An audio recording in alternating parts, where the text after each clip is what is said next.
Hello, everyone. Welcome. Welcome.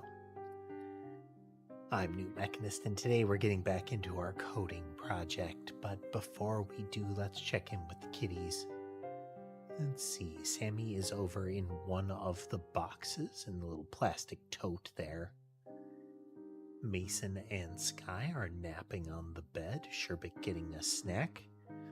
He was over here by me, giving me meaningful looks because the food dish is empty. It's one of the primary times that he trots over to me to interact as if the food dish is empty.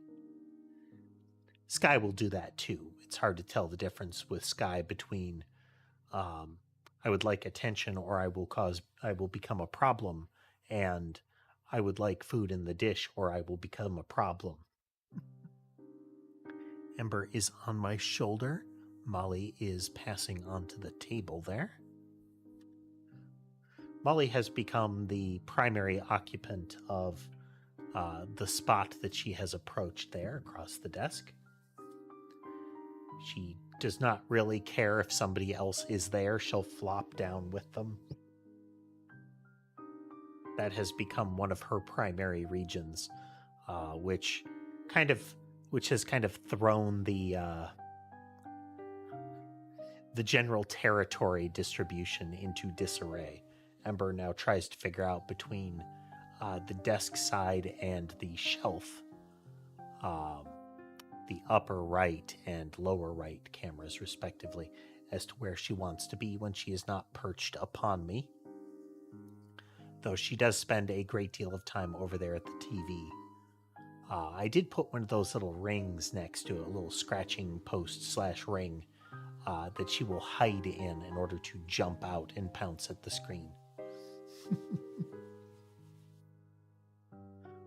But yeah, Molly has had a disrupting influence on the distribution of locations.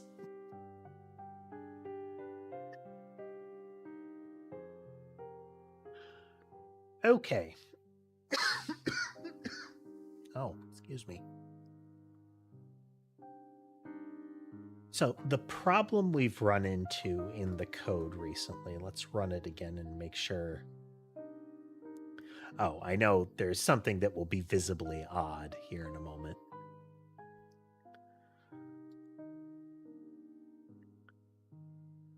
So we tried to add avoidance.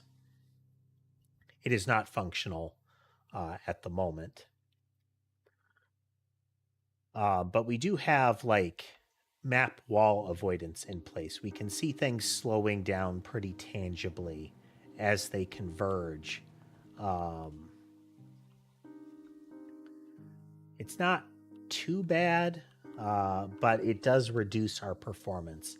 And one of the things that we're facing here is that we have a lot of logic going on at different intervals, and I would like to resolve some of it. If we want to get avoidance in place the way we were planning to, we need to be able to move much, much faster with the shader. The shader itself is pretty swift, but as opposed to the one that is controlling where the passable areas on the floor are, that the avoidance one has to run at least every couple or few frames. And it's not that fast. So what we end up having is hanging periods because it happens in the physics frame. It kicks off at the end and then gets finished at the top. And we can't really do that. Or at least we don't want to actually wait for that. We don't want to block on that. But figuring out how to wrangle that is an issue. Additionally, it brings up the problem of how much work is happening during the physics frame, and that I don't really want to have to rely entirely on the Godot heartbeat. It's not that it is bad, it's serving its function. And that is a relatively regular beat for the engine to be running at. But I have some operations that take long enough that if we're sitting there and waiting in the physics frame, it bogs down Godot, and potentially the rest of the program in general. So we want to accomplish a couple of things. One is investigate different ways to break apart the logic such that we can run as concurrently as possible with some of this. Again, it doesn't matter that we have a big complex algorithm for calculating the wall avoidance in a block.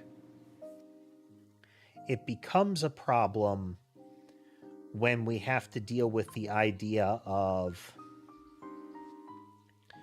avoiding all of the enemies during that, because again, very frequently we have to run that shader and get those calculations, and we know that that shader is going to be pretty chunky as far as what it does.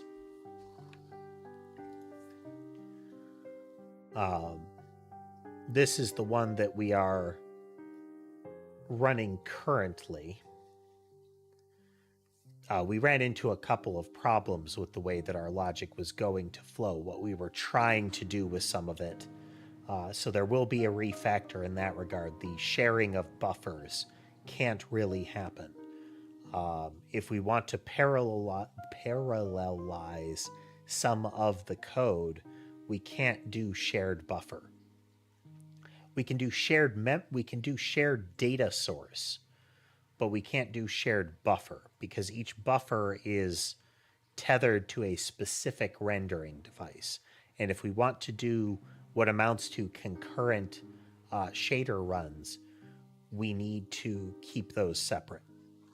So we lose some efficiency in the idea of having the data source of where entities are shared across shared in GPU memory simultaneously, and results in more traffic too as far as updates. But we might be able to get away with that if we can get these things running concurrently. But anyway, we need our 0 position updating, and we need to pass that in. So our .0 needs to be updated, and our .0 is where the player is. This is something that I wasn't setting properly in our... It's not in collision, it's in avoidance. We need 0 so that we can recenter it according to where things are. And then we need to apply that offset when we get to it. Right now... Explorer...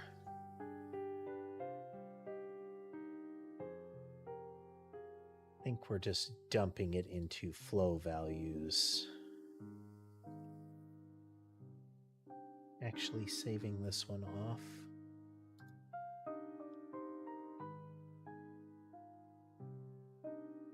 Save flow to image. Okay, avoidance.exr, it's in the base folder.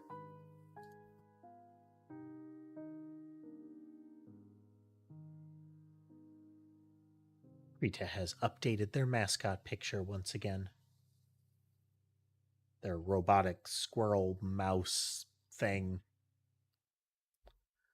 Okay, so here's the offset misbehaving because we are not updating the 0. We need to create the offset around the player. There is some hope to what we're seeing. The idea is to create an area where, when it's visible on screen, the avoidance kicks in, or really some distance off screen, the avoidance kicks in. It will be a wide enough area. You're probably looking at the screen in the center and then a full screen in each direction. as to where avoidance needs to be calculated so that the player won't like be able to run and reach them before the avoidance kicks in. It is still likely that we'll get kind of enemy blooming out from a position once that starts happening, but we'll see. Are there idiosyncrasies present? Yes. I believe these are where enemies are. Get my...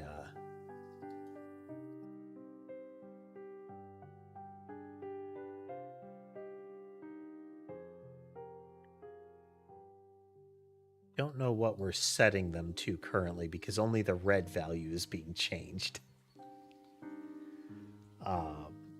But we need to pass in the 0, and we need to make sure that the 0 is being handled appropriately as we go. 0 is the center here, and it will be... Do we have a position indicator?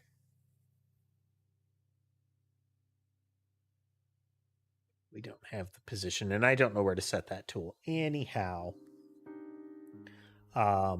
we center it around the player is where 0 will be. And then proportional to where that 0 is, we create vectors that say push away from enemies that appear around this 0. Why is it doing this? I don't know yet. That's a bug. And this is effectively the bottom right corner. Again, it's skewed weirdly. So we have lots of ground to cover. First, we'll get this working, then, well, as working as we can, and then we're going to start looking into kind of an ugly refactor. I want to start breaking the core flow up from being a linear set of steps.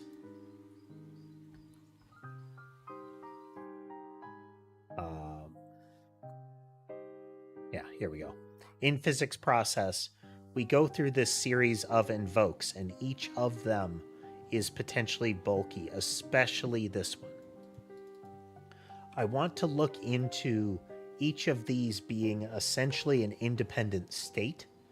And what would happen is that this one gets kicked off. We call start step. That triggers a series of events. And once the start step is over, some trigger message gets fired and the state shifts to game time passed.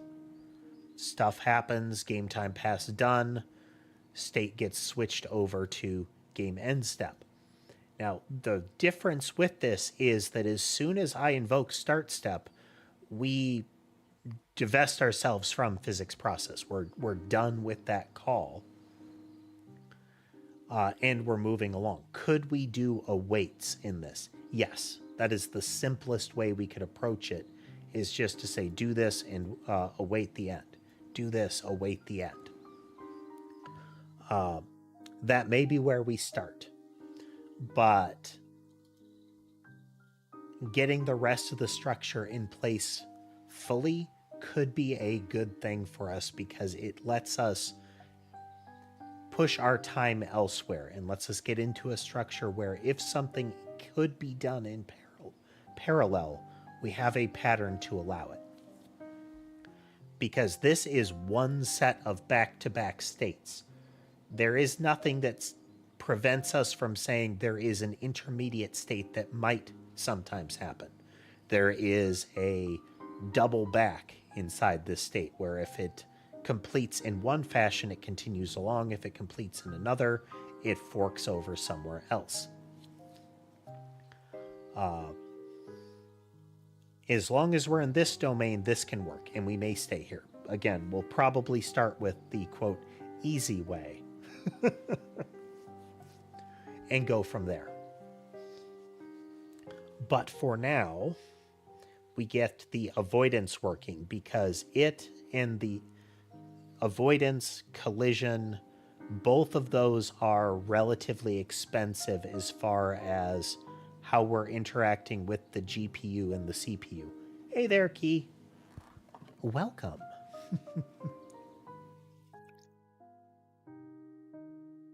Just talking through what we're up to today.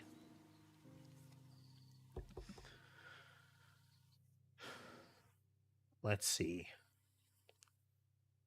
Oof. Rotate the shoulder.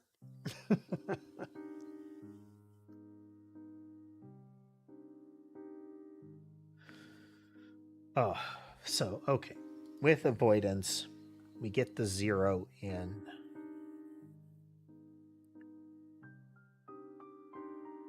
We need to account for 0 in this process.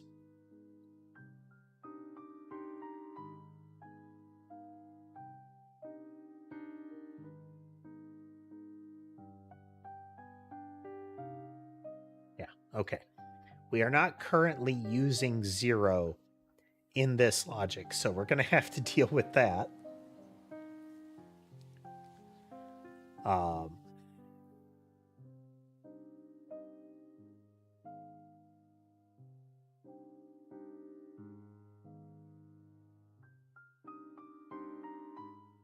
Lower bound.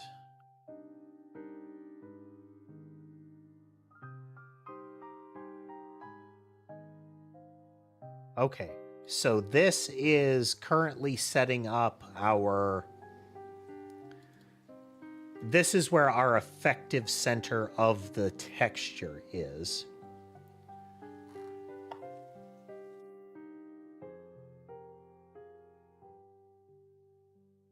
So we need to use the position offset from 0. So when we get the entity's position,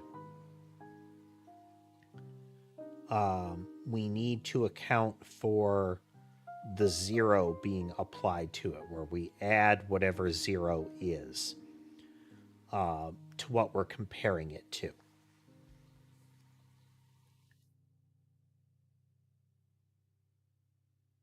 Or at least where we are marking it in the image.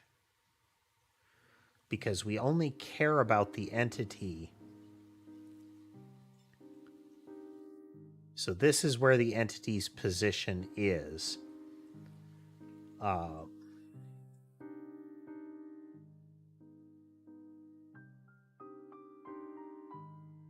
And we're searching around it.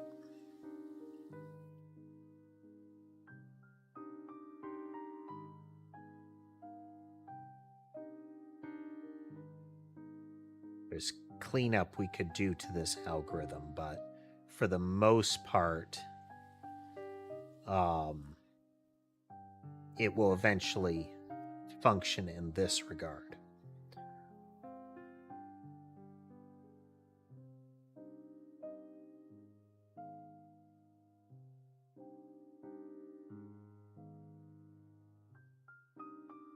So again, we need to apply 0 to this. Like, where is the center located? So this is where we get the entity's position, its actual position in world space. The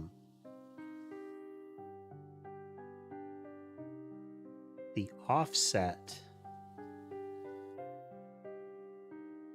is applied as far as the image is concerned. So in theory, adding 0 here is where we want to look. So that is area params.data.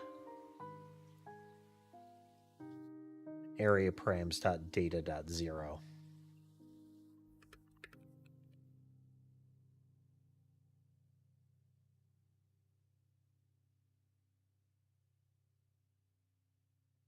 Hello, Ember. Come here. Oh, I'm sorry. I moved. Come on. Yeah.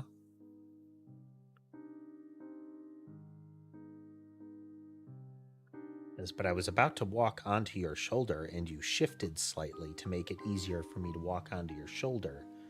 And that threw off her groove.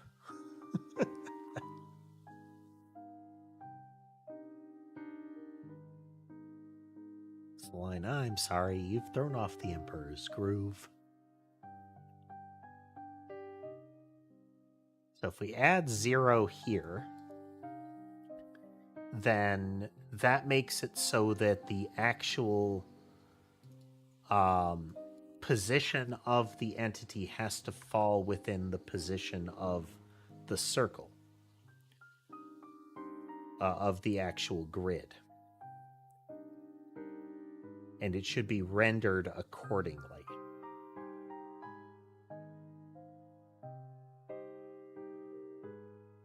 We will need to check and see that, okay, it is collidable. Collidable should still function for our purposes.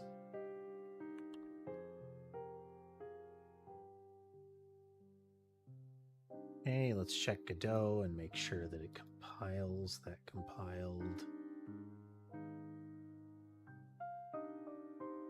Looking at collision, we're looking at avoidance. No compiled errors. Good, good.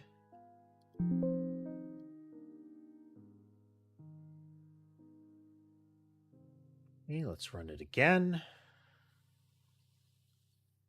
0 is still not accounted for. It's going to treat it as if the player were always standing up here. Hello, Mab.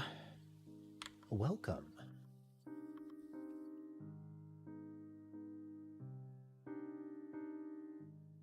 Okay, that is still... This is still wrong.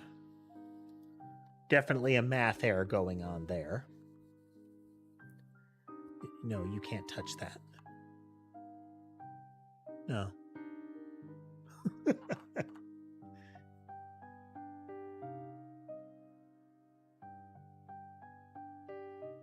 Guy is currently in the lower left of the bed. Switch over and put Molly on camera. How you doing today, Key? Map? How you doing today? So we need to get 0 properly into that.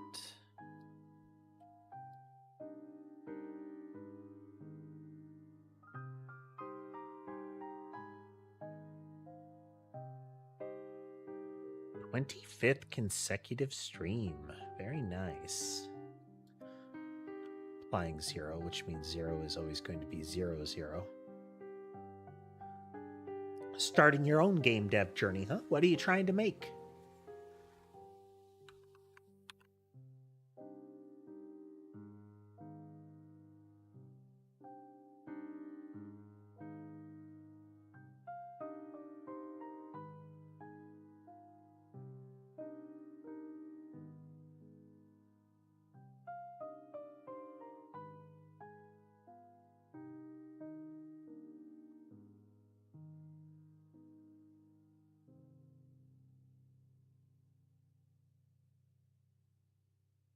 Balance of 7.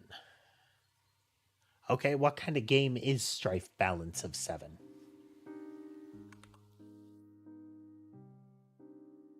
Certainly has a bombastic title. Survival roguelike.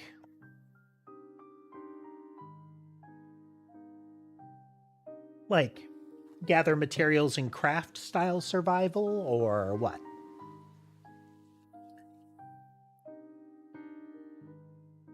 Okay.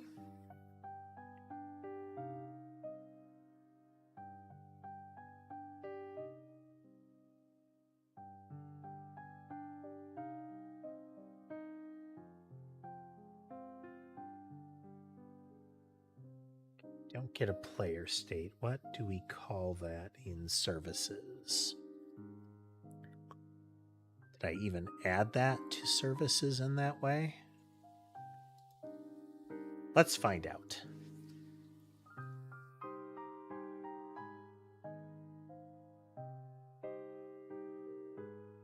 does ask for player state, which means we should get a player state.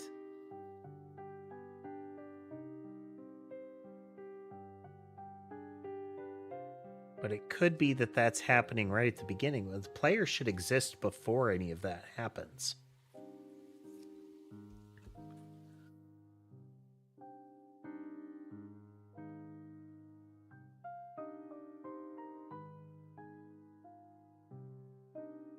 Okay.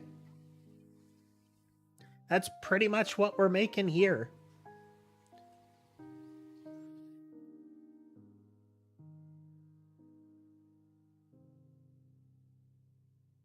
We should get something here. It implies that player might not be present.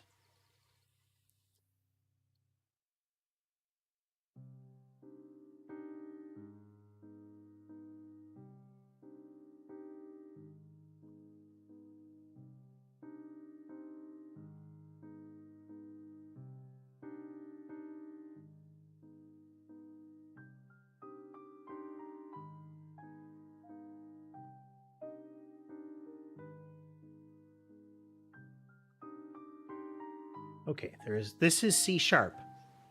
We're using Godot. Which version of Godot are we on right now?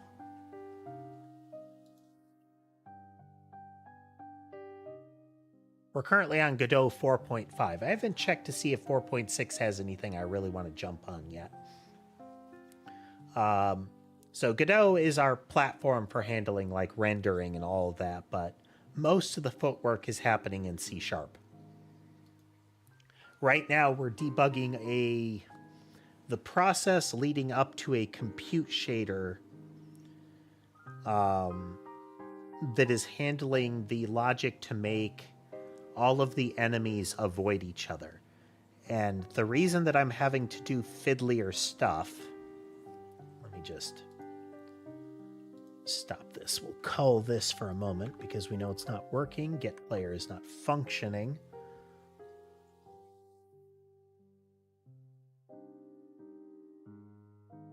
So the reason that things get fiddly, there are 500 enemies currently, is that we can do this.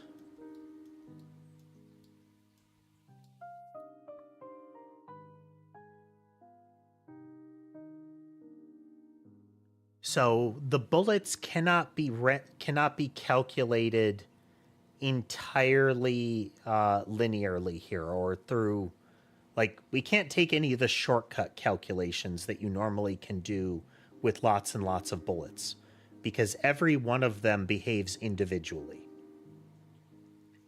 Every one of them can have completely different movement and behavior. Right now, there are about 4,000 of them, and we're getting about 26 frames a second. Is it likely that the player would have this kind of state? No. This is what I call a calamity case. This is... the player has already won. It's just a matter of how long they want to play.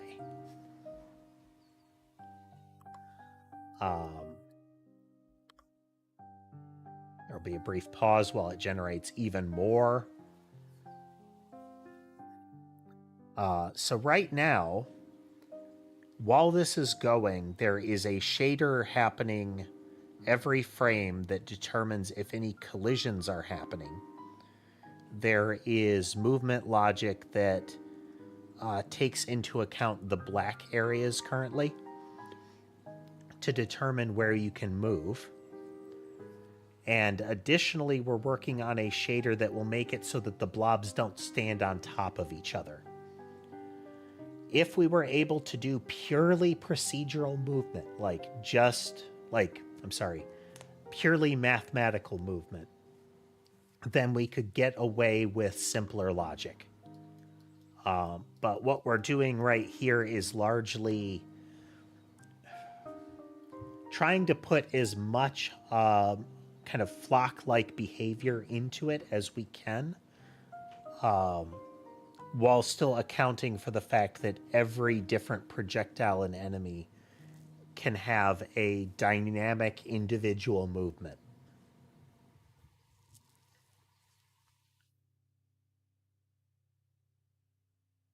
It'll take a bit for these to fade. The little wind-up mice last 10 real seconds. One of the other aspects of this is that the simulation of the game world happens in fixed steps. Beyond just the normal physics delta time kind of thing that you do, we enforce a fixed length of that. So even if the delta between steps has been, a whole second, we treat that entire second as if it were, I think we're using like a 30th right now. So no matter how long has passed, it will be that long. If not enough time has passed for it to be that long, we wait until it is.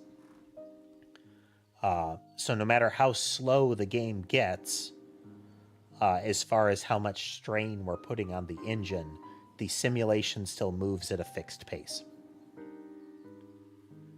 So previously we were able to get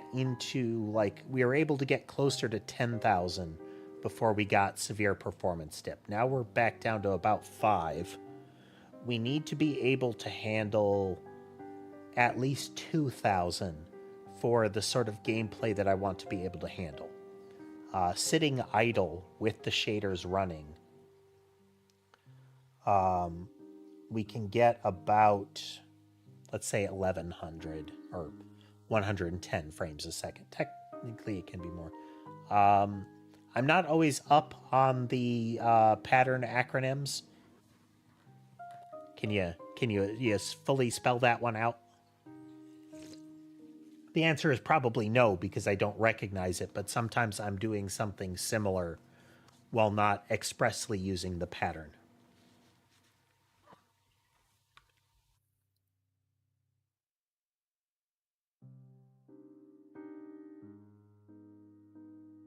I'm pretty sure no, Map. So let me pull up the data structure for the entities here. This one. I probably need spawner as well.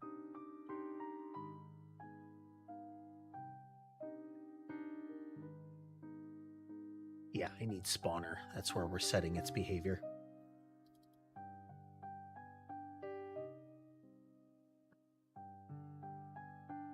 Is this the one where I set it? Yes.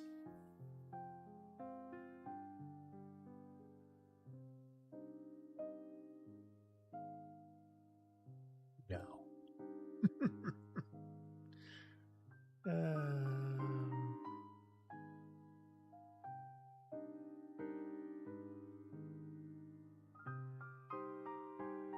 Yeah.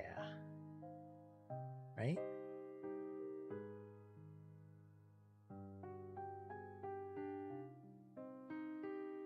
No. I'm just trying to locate where I put this. Oh, that's why.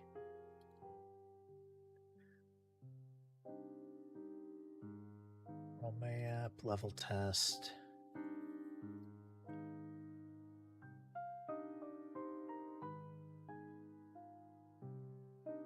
Door, they're doing 2-player and spawn around player.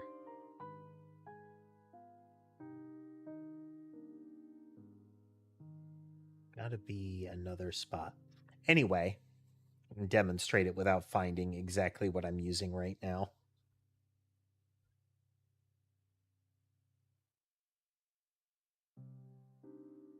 Yes. So the difficulty that we have in doing that kind of structure is that the data for each of the entities gets increasingly modular. So each blob that appears has a chain of behaviors that is how it will operate. And each one of those behaviors is its own individual thing that can have its own timers, its own set of random variables to it. So if I try to break it out into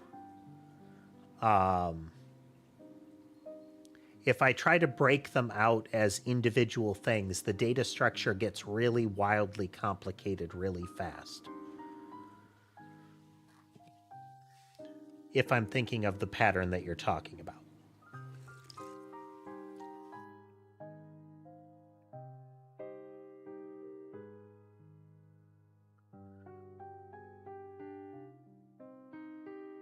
So each of those behaviors is its own thing. Each of the visuals is its own thing. We itemize all of it. So it's not just that there is an enemy object, there is the visuals of it, there's the collision handling of it. Each of the behaviors in its chain is its own thing. They each behave on their own. So everything is super duper modular. Everything is very easily like swap out.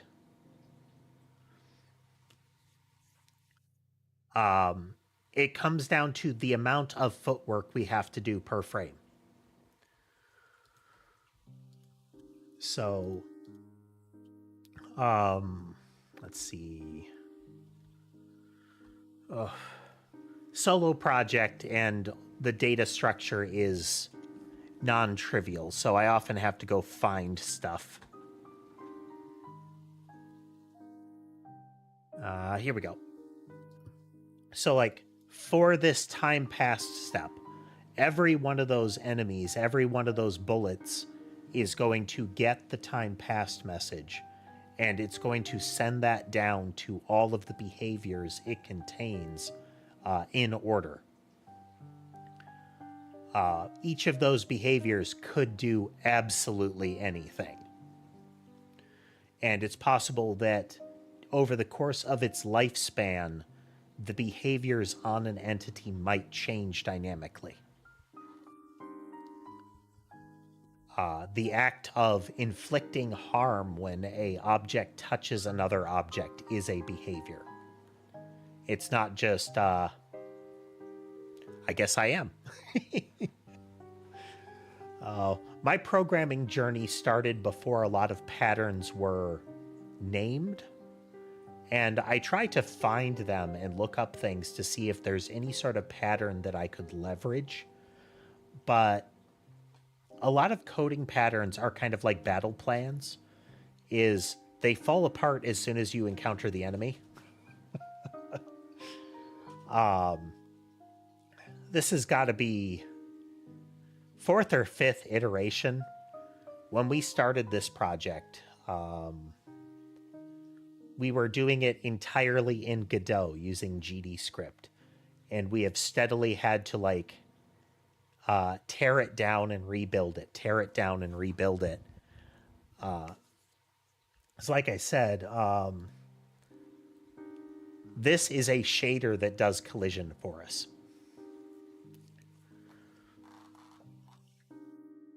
We break it apart into X executions, and each execution runs an amount of time to allow the GPU to have time to complete it without timing out.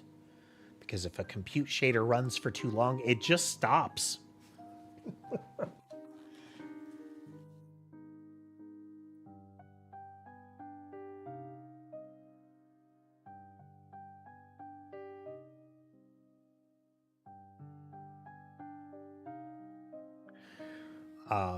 So I think, to put another way, a lot of the complexity of the code that I've got is self-inflicted because of the way we want to do this system.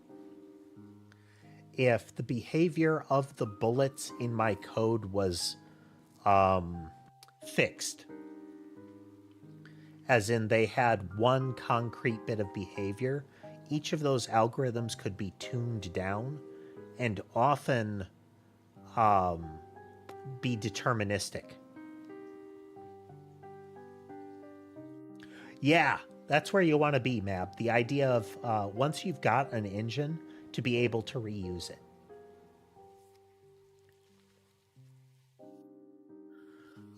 If I continue down the road that I am, the way that the game works, a kind of top down, move around, bump into walls, navigate that way. The core engine will be easily swappable.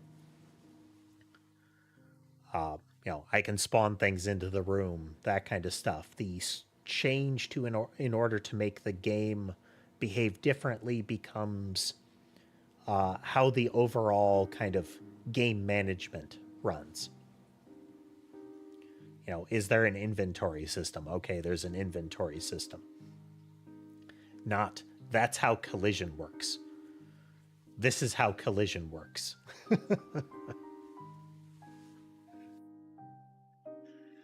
That is reusable. Should give us 0, but... Okay, once again, when we get to here, get player gets us 0. So if I go to base player state...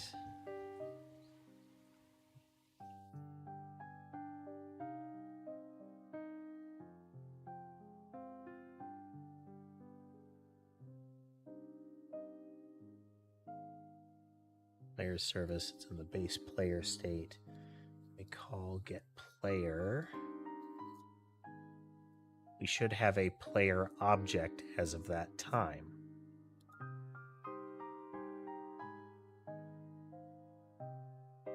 Put some breaks around here until I can figure out what's going on.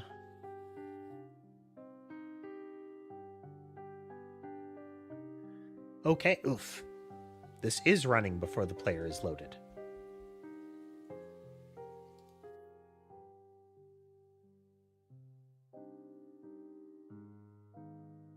Oh. Okay, but this part, all of these will need to be updated.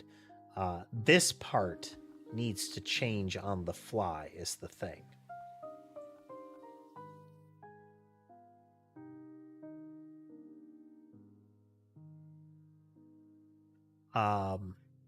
It might be apparent, Mab, but the number in the title is the stream.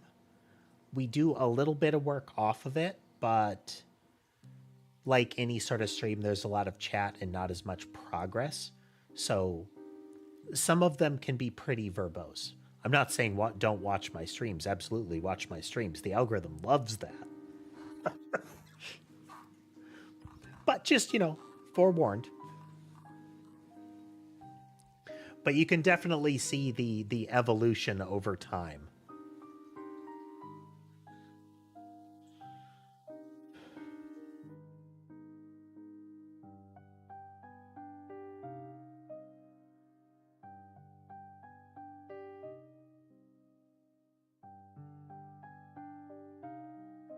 We need to update the storage buffer for the area data uniform here.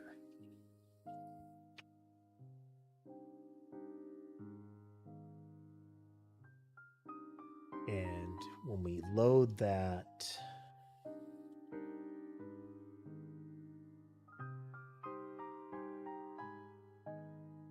getting the entity position buffer there. We don't need to update the output buffer, but we do need to load the area params buffer with new data.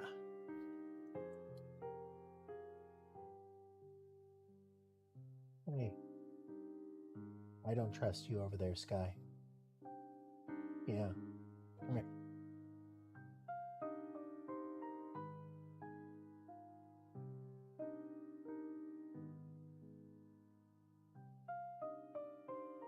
One second, I have to catch a troublemaker. No. Yes. Dangerously close to a beverage and giving me the I want something or else I'm going to start wrecking stuff look and chirping at me. And the food dish contains food, so the thing he probably wants is attention.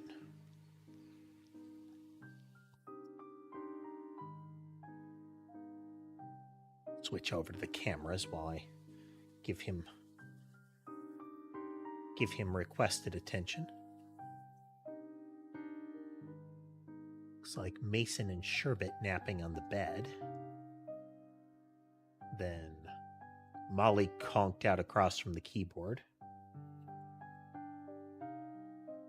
Ember giving Molly the side eye because Molly's in her favorite spot.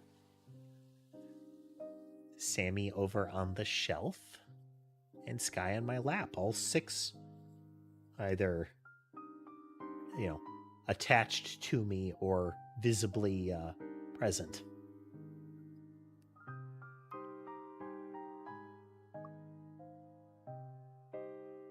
Okay, so we need to update the buffer.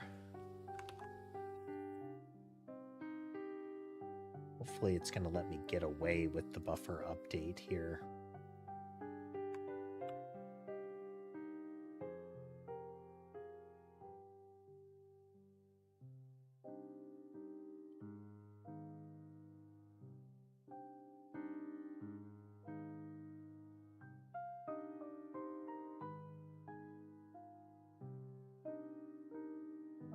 Okay, then we need, how are we messing with area params?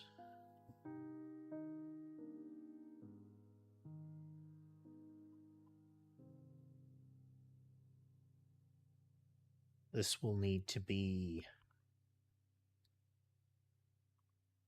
rewritten to be a method.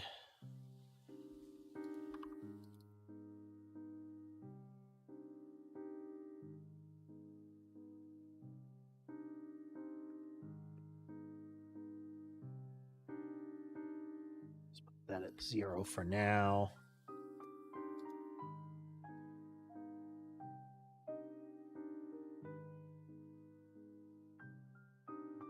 Make sure this still executes.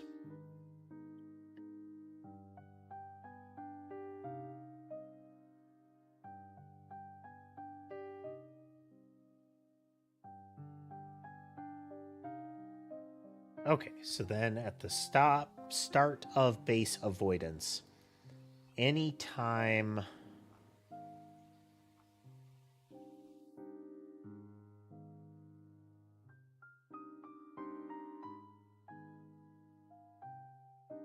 this whole thing is going to need another rewrite pass. Ugh.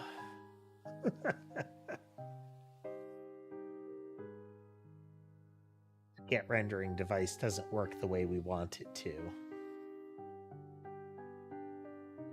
It could, but we're gonna revisit. Okay, we update the buffer. We get this. But first, before we go into it, we're going to say entity player.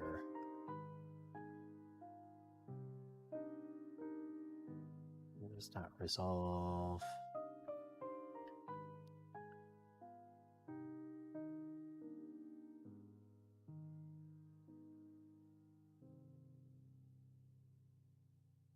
So get the player. If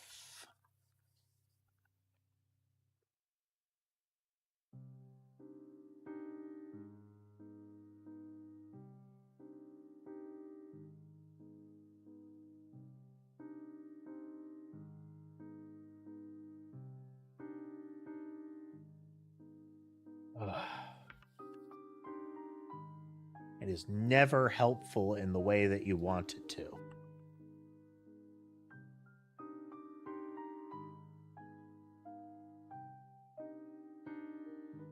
Never helpful in the way that you want it to be.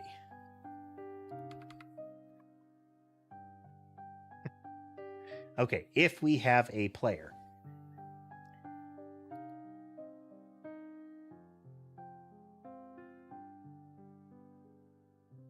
we don't care about avoidance unless there is something to center our avoidance on. If you're going to go, there you go. Hop that way.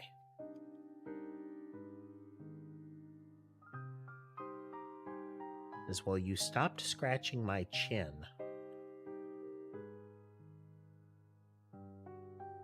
So I had to hop over here and demand attention again.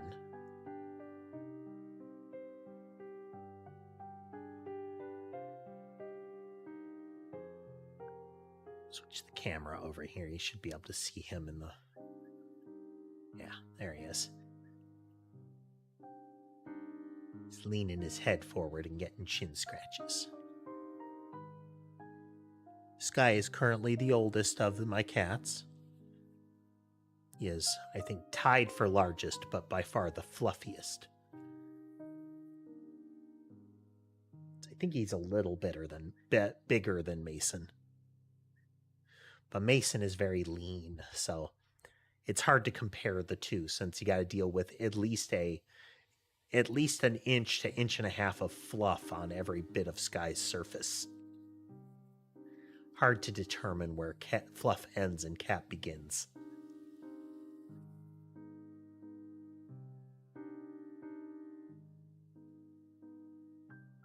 Okay, so it compiles. Does it run? It runs. We stop.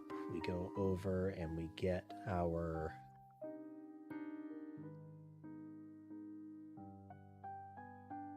Okay, it is still offset. Let's run it in Godot and see if we get any errors on that front.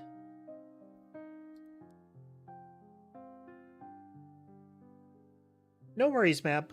A lot of... Oh, we got a problem. A lot of folks pop in and they just kind of lurk and listen. And that's fine.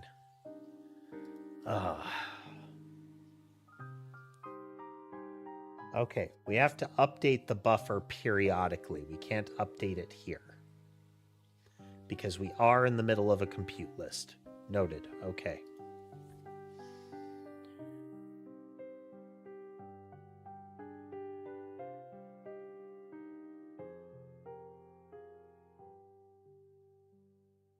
Can't do that here. So this whole chunk of getting the player needs to happen at a different time.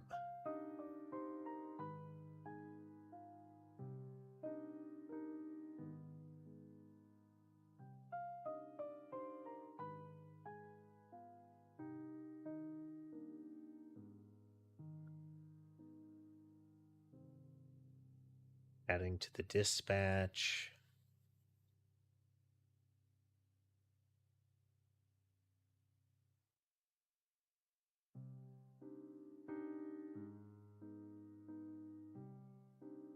Am I doing this full time? No. Would I like to? Yeah.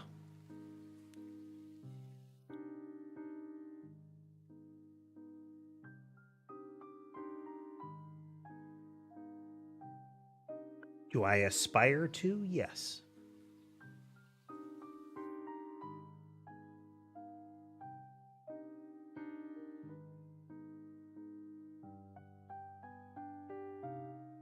It's not game start step, and we can't tread on the ground of the collision manager that is on world steps done. It's fully over.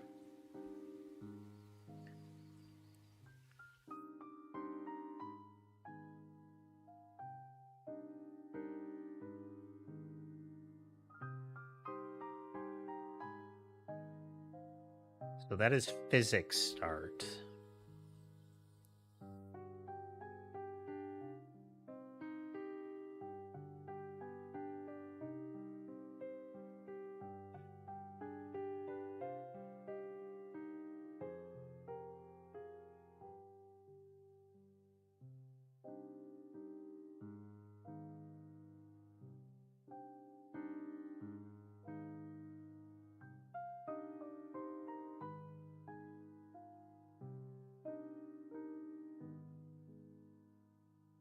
Am I using any AI? Not at all if I can avoid it.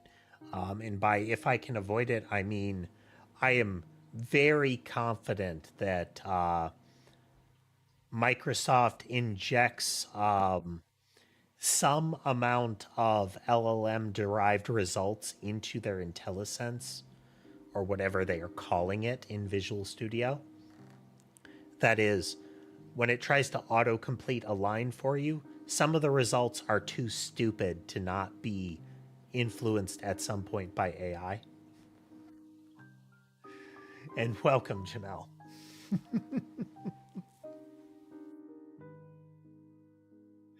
Like, some of the code that it suggests for an autocomplete fundamentally doesn't work.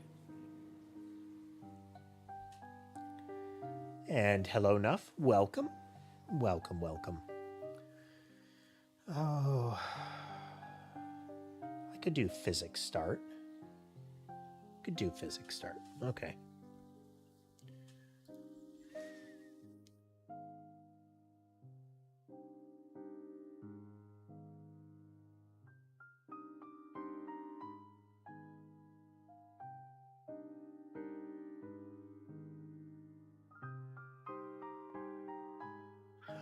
There have been some gaps in the schedule, Jamel. Big gaps in the schedule. We are currently working on maintenance of buffers for a shader that creates a pseudo flocking behavior for enemies in a Vampire Survivor style game. Step, done step.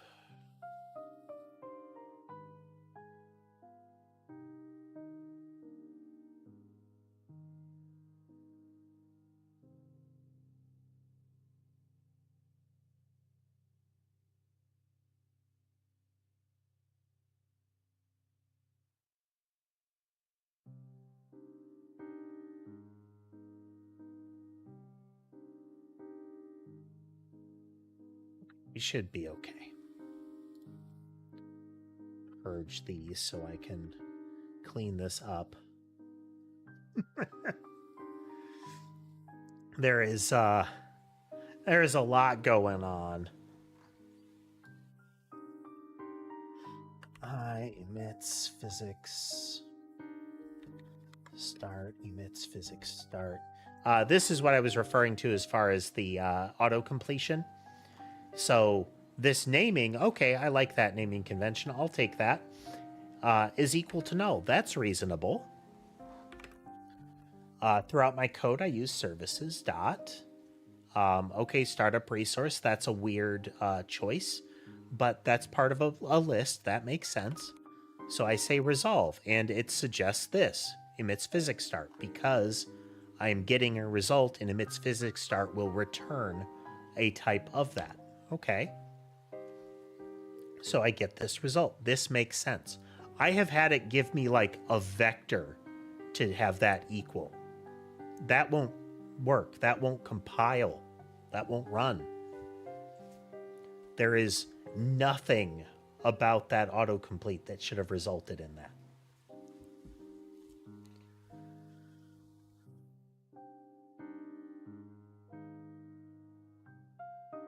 Start plus equals this. We're going to call it on physics start.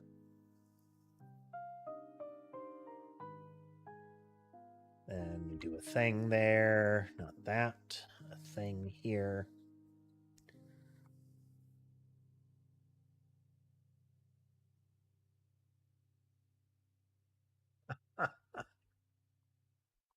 You do change your handle quite a bit. I'm gonna say, let's see here. Is that meant to be Systrology?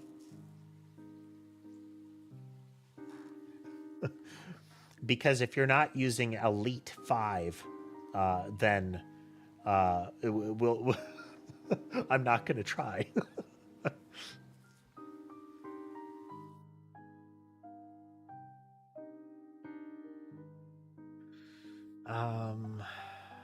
Where did I remove those now? Should just be during the deconstructor that I can do that, though that's not 100% reliable, it would seem.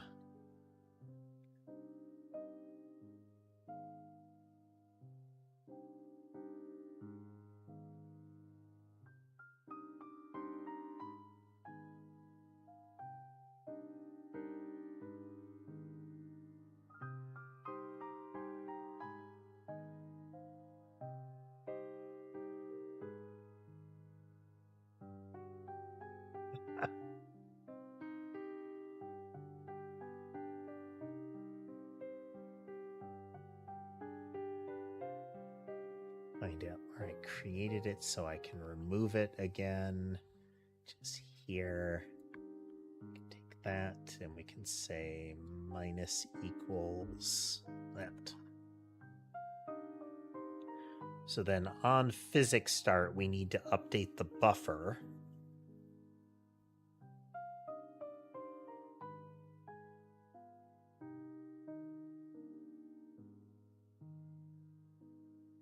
We can take this, go all the way up to here.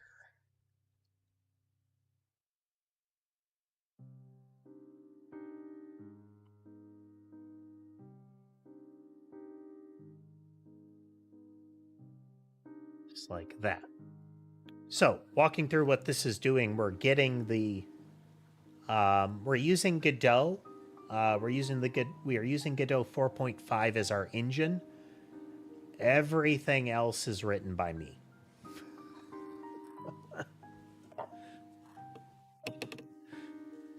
And the design lives solely in my head. This is not a way to run a project, like a team project, at all.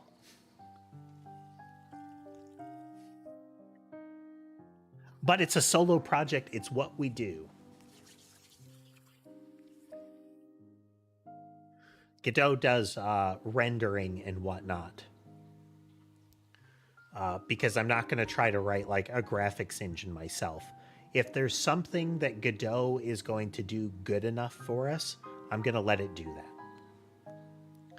But for the purposes of how we're making this game and kind of the requirements that I have for it, there's a lot of custom stuff that I've had to make. That and the data structures that Godot encourages you to use are not organized in a way that I necessarily like to interact with. But, you know, you could dodge around a lot of that stuff. Okay, we update the position. Then if I go into our add dispatch here, I no longer need to get the player or update the buffer here. That, and we get that, and then we find this, and we tab all this back over. We build.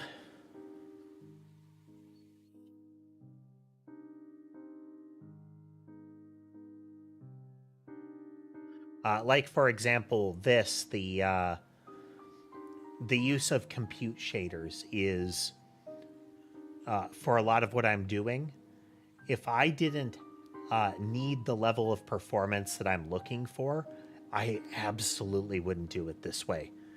This is a level of complexity and fiddliness that I would avoid wherever possible.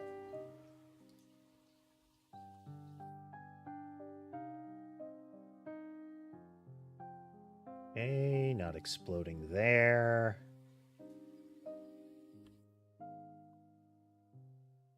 We aren't getting any of the logic, but then again, we're not consulting it.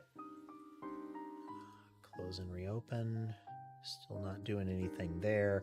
Let's check over on the Godot side. Are we emitting errors? Godot emits a series of errors that you can check. You can see in the Godot editor. C# lets you catch some, runtime level errors, but it lets you break and walk through more, in a plausible fashion.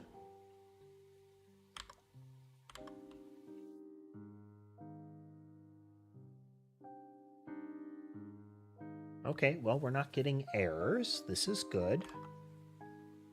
This is good. That doesn't mean it's working. This is good. That's still not changing. Are we even updating it?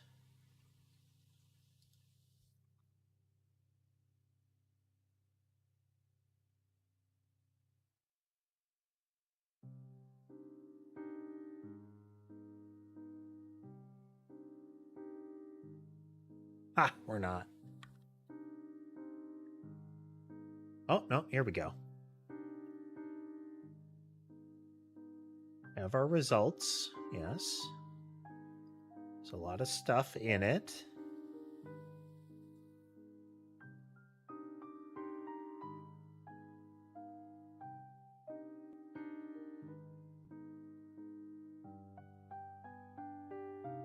We iterate over the whole thing. Then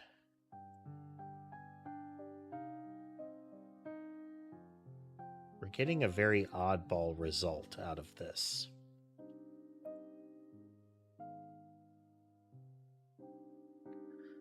To some extent, tell a lie, there is an extension for shaders for having a atomic add for floats, which we are using here.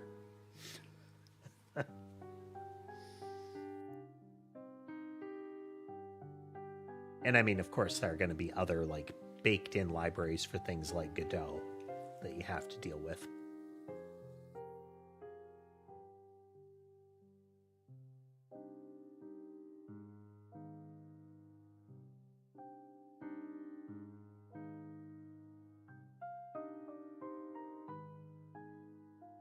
Okay, this is not where we're going to set it.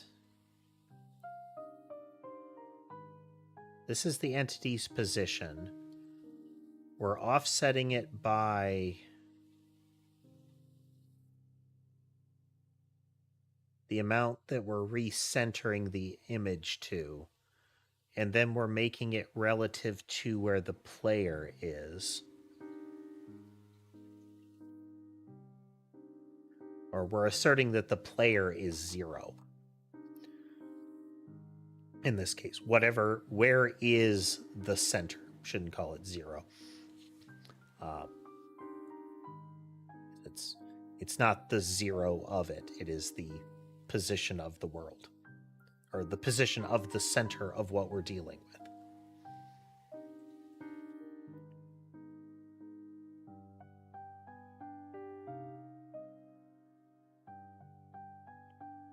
Influenced position.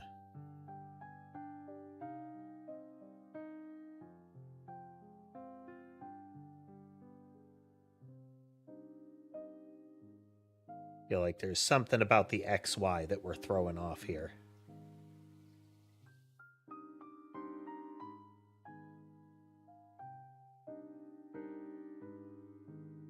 Yes.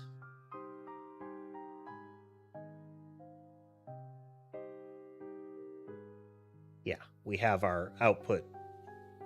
This is Y.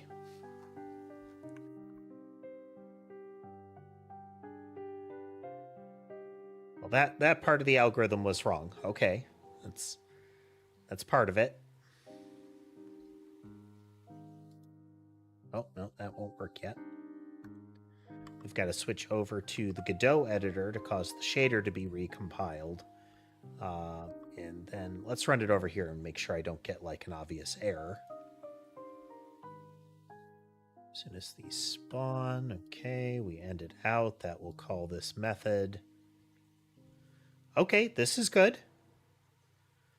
It's not ideal because it's not supposed to look this way. But so this is a high definition image file.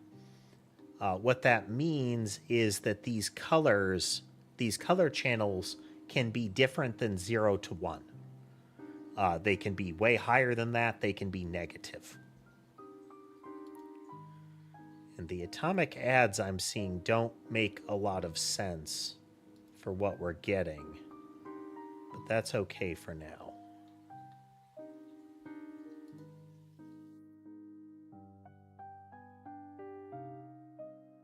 So what this region of vectors is saying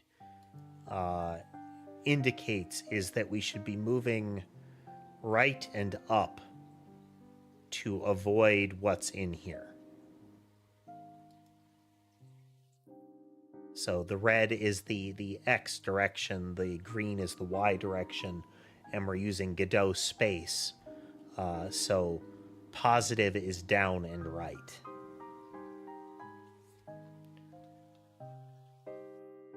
And then these are saying left and down.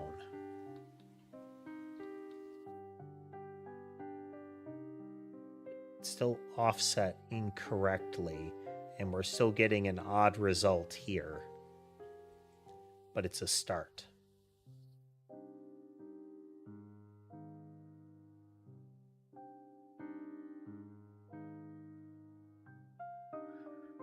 We are not going to set it to here. We're gonna comment this little bit out.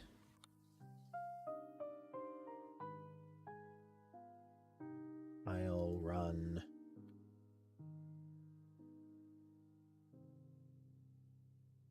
So keep in mind, what's happening here is that all 500 entities in the world are being checked against each other as quickly as possible to see if they collide, as well as creating a map of where the entities should go to avoid each other. And that is happening many times a second. So exit out, and the last image should now be saved. We open it up. We have 0 alpha channel with content. We're going to open it up with that in there, but we see that it is not present. We're going to need to set that then. Okay.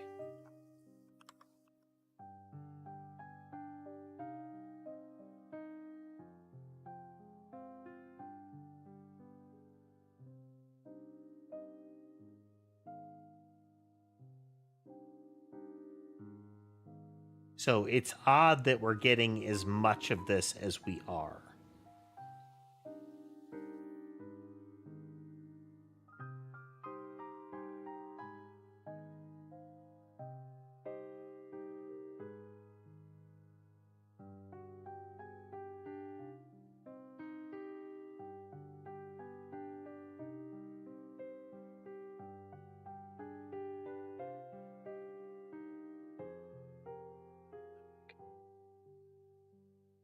And when we save it,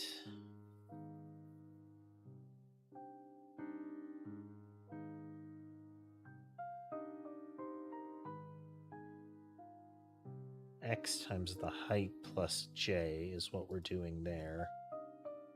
And we're dealing with the data as x times the height plus j.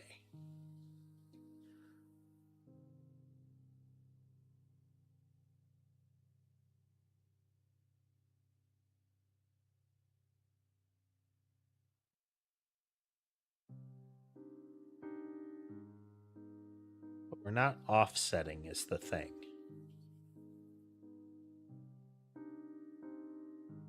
But it shouldn't matter because the result of this process should always be a fresh result. We're always writing over top of the result.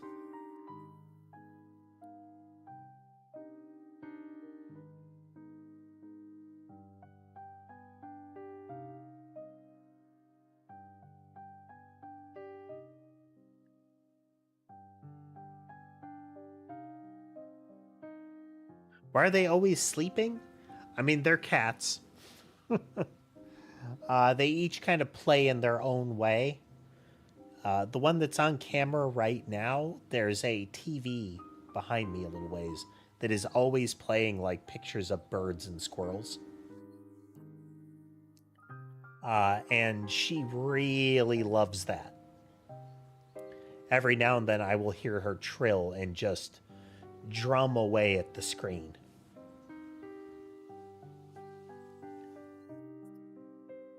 The others will watch it. Sherbet also does that. But when a cat's not playing, it's sleeping, usually. Or perhaps napping or snoozing.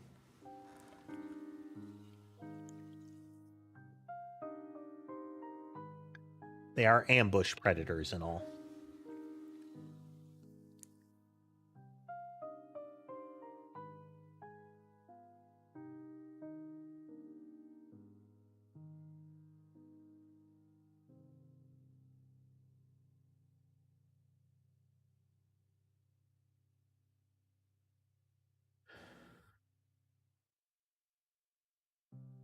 This makes it relative to the center of the image where they are.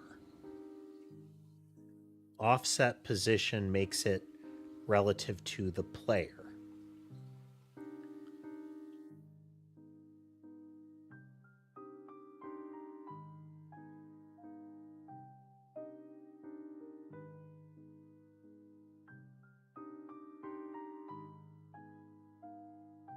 We already weren't using that.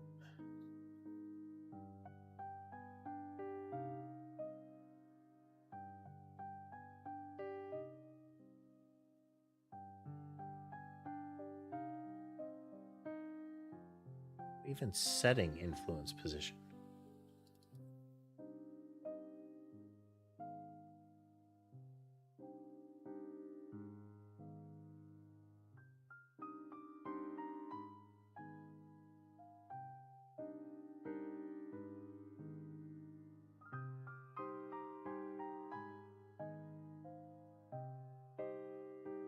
That's the one that we're dealing with.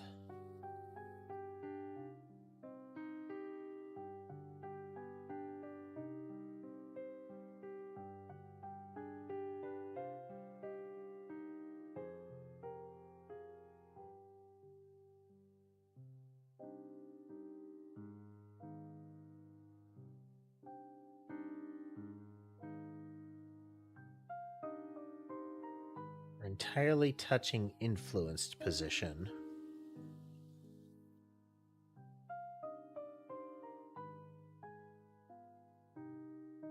Which starts at where an entity is.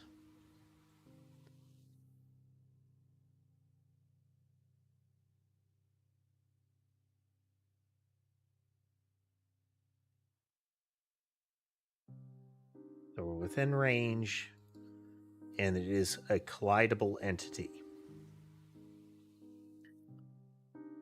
Okay, we get the entity's position. We are going to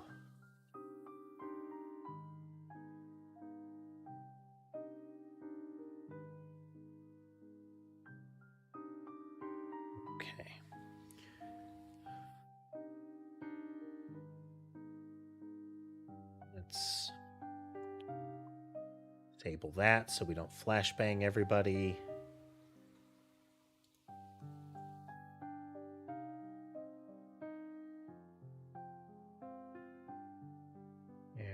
Create a layer here. Okay.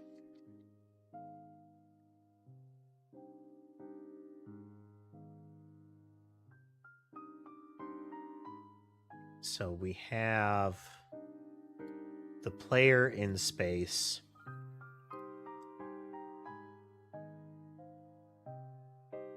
We have the screen in space.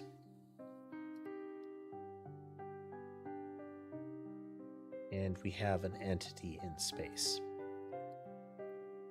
It is evening. It's about 5 p.m., a little after.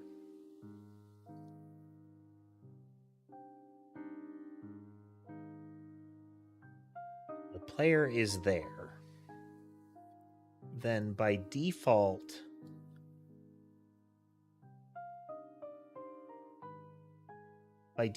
this is up here. It's always at 0, 0.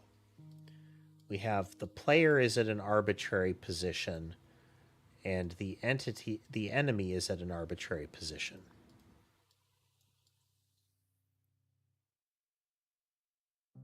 So the thing that we care about is the relative position. Let's put another one here.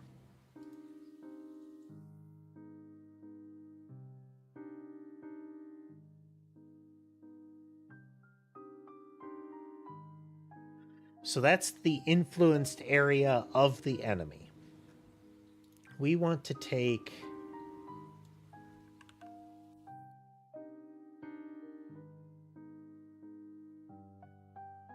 we need this to be here. So the first part is the offset to the player. And then the second part is the offset to the center.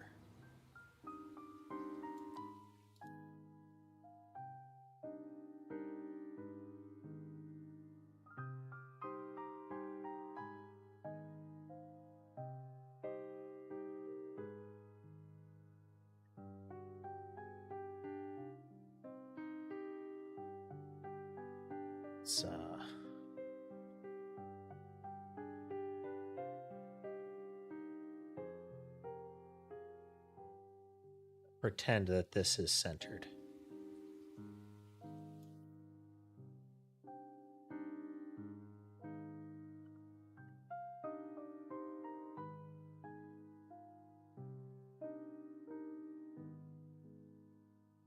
It's clearly not, but here we are, you know. So then if I take this thing, and what we're doing is we're looking here. Then for the player, we have our position from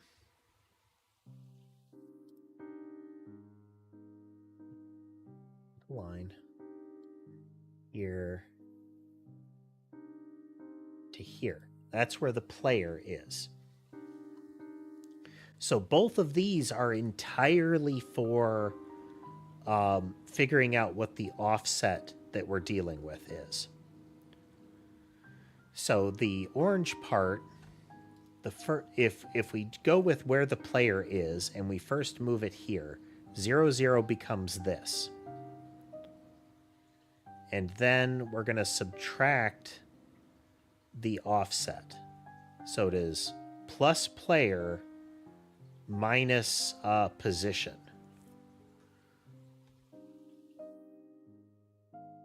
Or minus the dimensions offset, the upper bounds.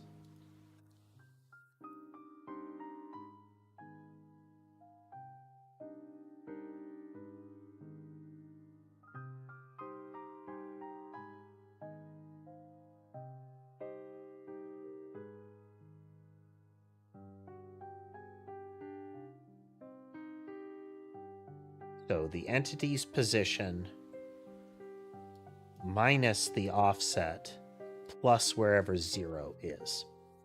This is the offset as far as the world is concerned, or as far as the image is concerned.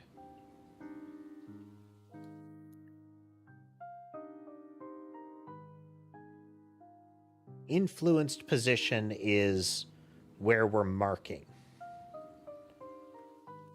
And that should be okay. So let's check the compilation of the shader.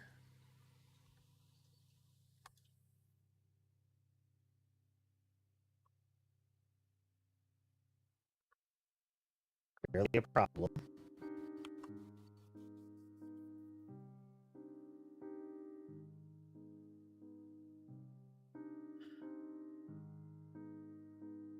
Wow, that was a issue. Okay, well, this is closer. The offset isn't right, but it's closer.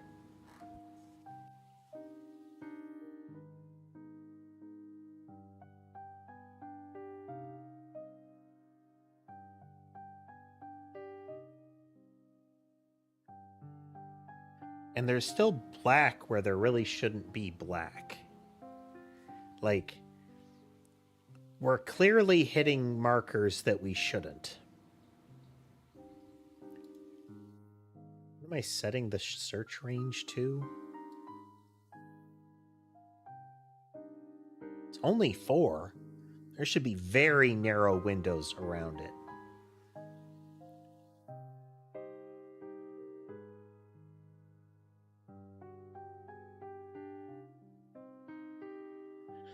Oh dear.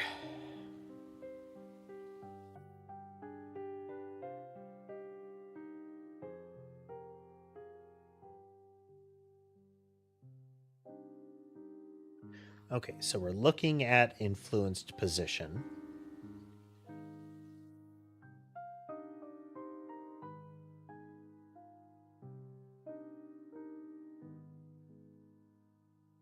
And we're comparing it to offset position, which is the position of the entity.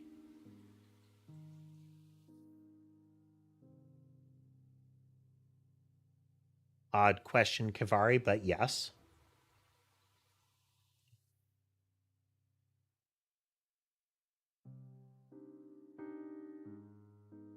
Welcome, nonetheless.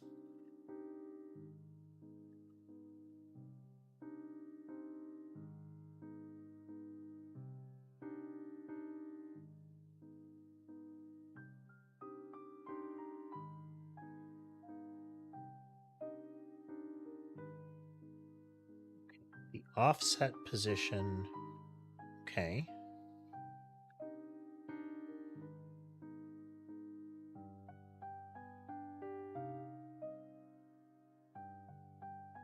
Is the, say, unpleasant nature of life, in that people within a physical proximity are not necessarily within the pool that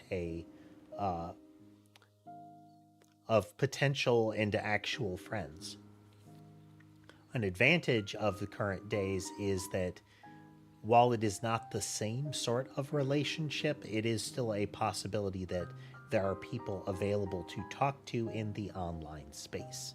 You should be, cautious of parasocial relationships when it comes to things like streamers, but,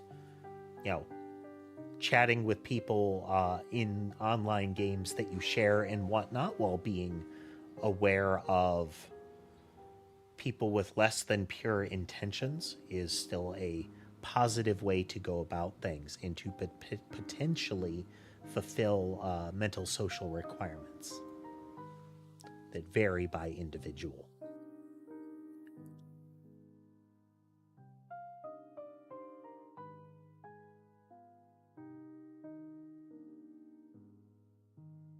You do not consider the individual you are in a relationship with as a friend?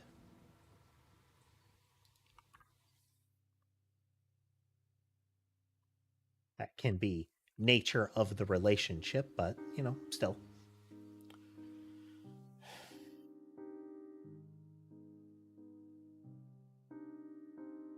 It's got to be something with the initial position and then how we're rendering it out.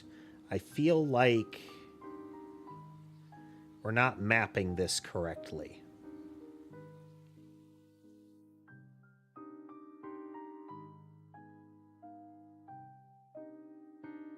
But I mean, we're putting it into here in a particular fashion.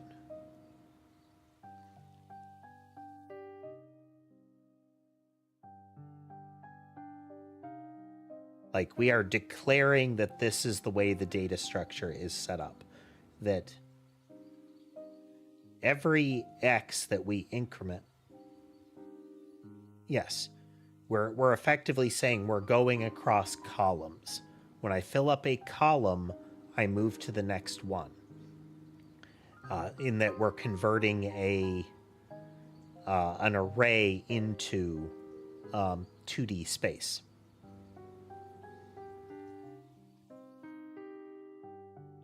But we should only be getting here, to start with, we need to get an entity position. Like, this index must be true. Collidable must be true. It is possible that that is too frequently true. But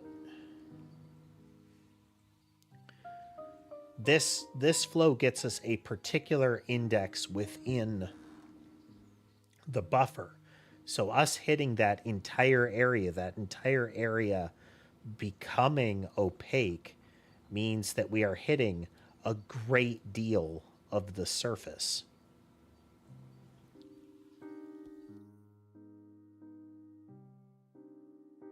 So if we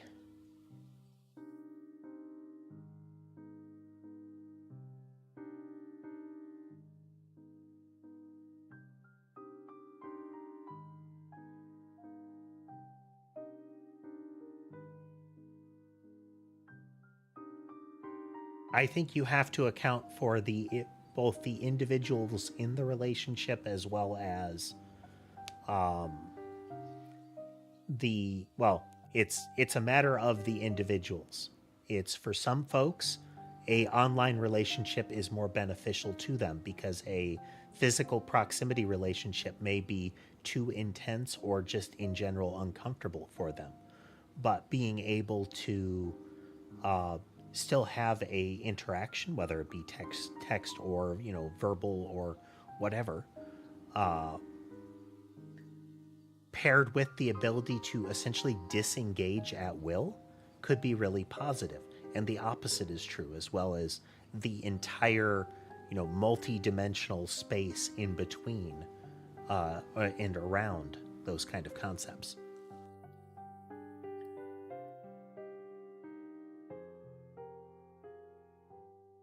Like, I don't mind talking in voice and similar, but I'm not real big into the direct proximity kind of conversation. I don't need that, and that is often too much for me. As the fact that I have an avatar instead of me might make apparent.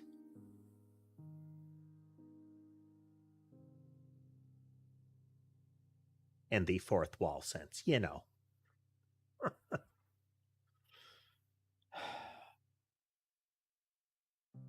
is going on here?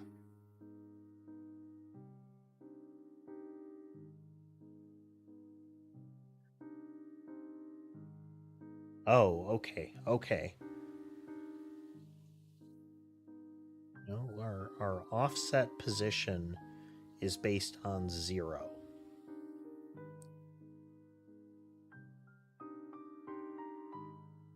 We aren't properly translating the position.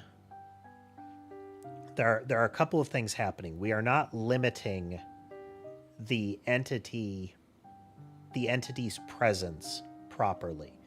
We need to be able to say this is not within bounds, so we can skip this entity. That is one of the first things we should be doing for a performance perspective.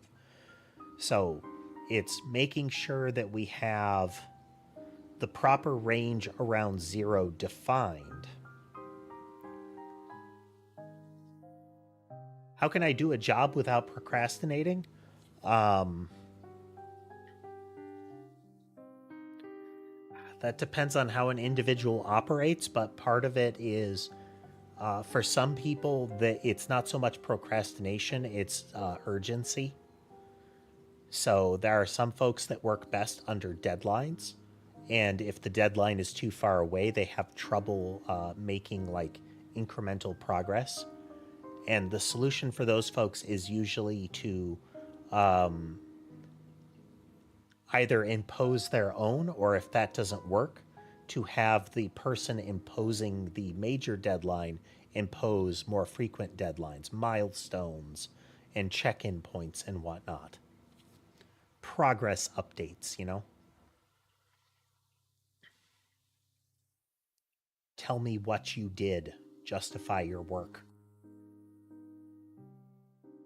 And sometimes that doesn't matter.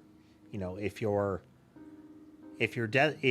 still complete your task sufficiently and the result is considered acceptable, it doesn't matter if you waited to the last minute to do it. If you still produce results and there isn't some other metric that you have technically failed on, then it doesn't matter. If the requirement was I need a widget on my desk on the 10th of February, and there is a widget on the desk on the 10th of February, it doesn't matter what happened leading up to the 10th of February as long as a widget on a desk was the result. It is a thing that a lot of office managers just can't wrap their head around. It's if the person's job is to produce desk widgets and desk widgets are being produced, I don't care what's going on leading up to that, as long as it isn't, disrupting something else. You know, oh, how do I know that they're not doing other stuff when they're working from home? Do the things that you need them to do get done? Yeah? Okay, who cares? You hired them to produce desk widgets, and they're giving you desk widgets on time and of quality. It seems like they're doing your job, so what's the problem? And often the problem is I need to be able to make it look like I am contributing to a system. So if there aren't people around for me to directly manage, how can I justify a manager being around?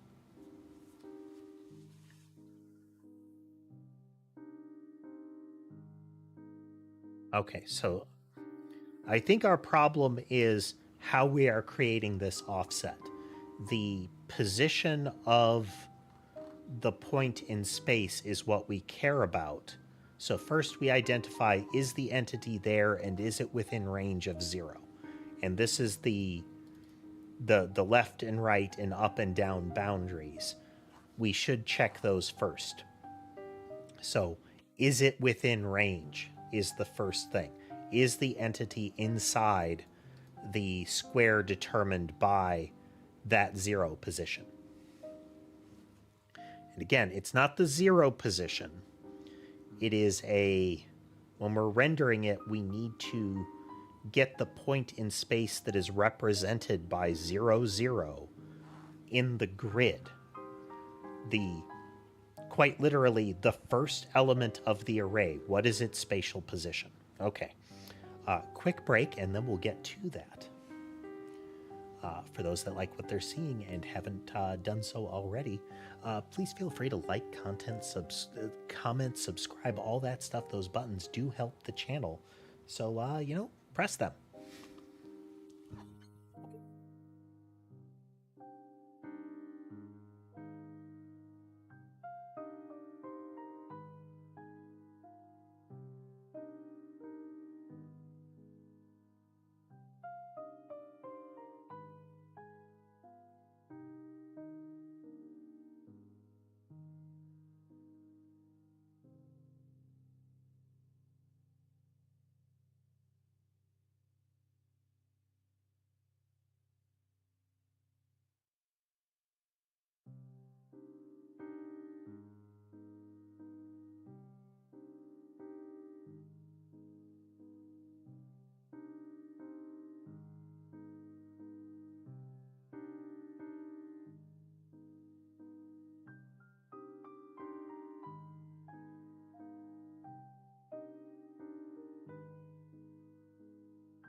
And back.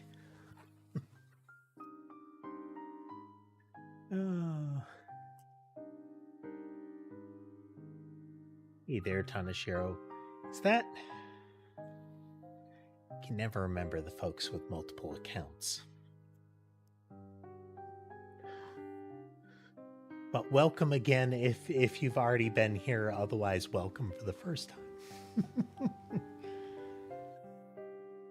This stream, I mean.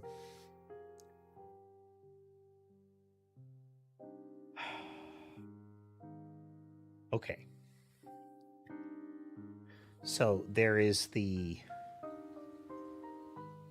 positional offset of the grid, and then the boundary of the entity such that does it matter if it's present in the grid. Okay, so a couple things. First, we're going to find 0.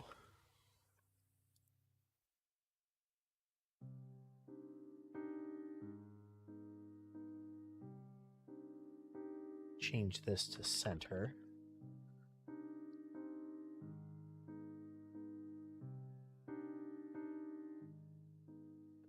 And then we're going to go into our base avoidance generator, and we're going to change this to be center.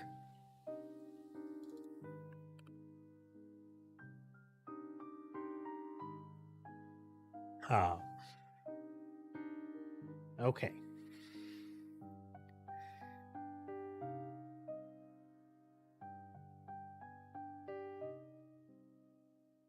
So this is the entity's position. If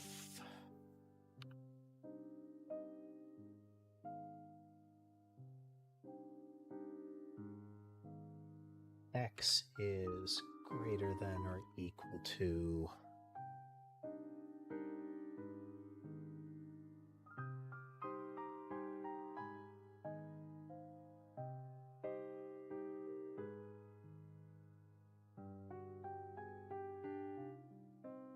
center.x minus that,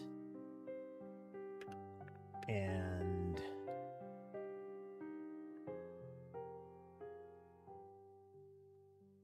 plus that.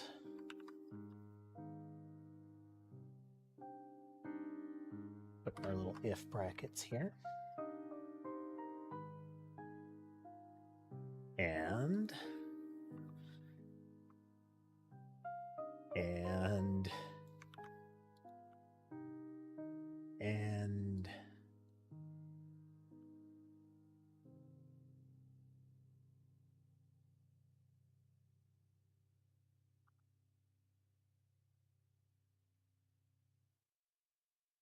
okay, so this is the entity has to be in bounds. If it is not within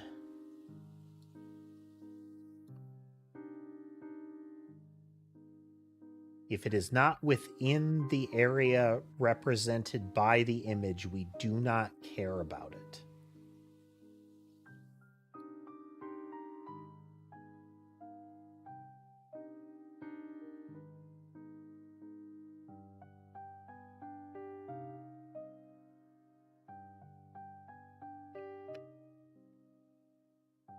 Index valid.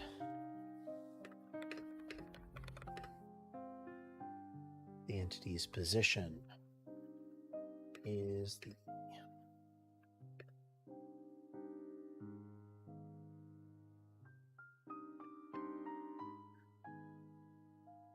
okay.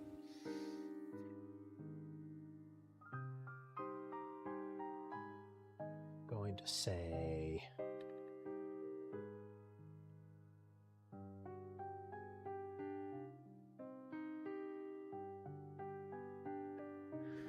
is equal to data.center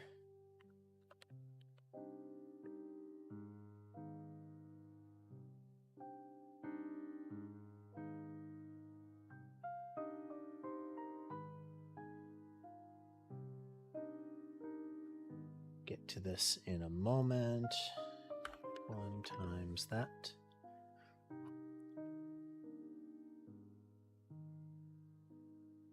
No, it can just be minus that. Okay. So this is what 0, 0 of the box is.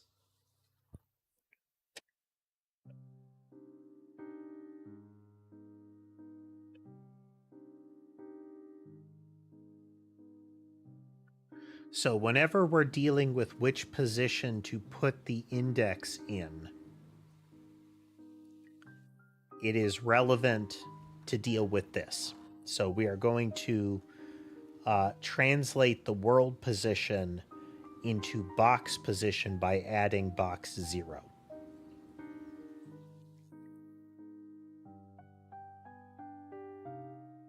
So it is not offset position that we're dealing with. We already know that it's within the box. We care about the actual position in the world.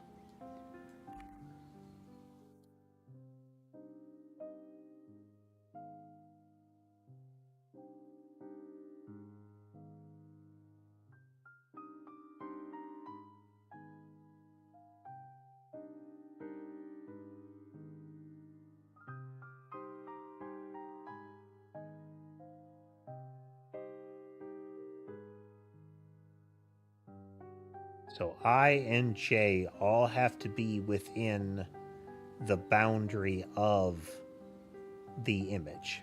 Okay.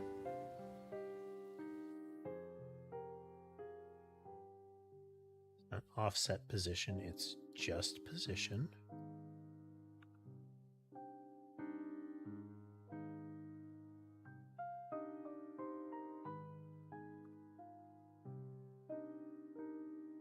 Influenced position.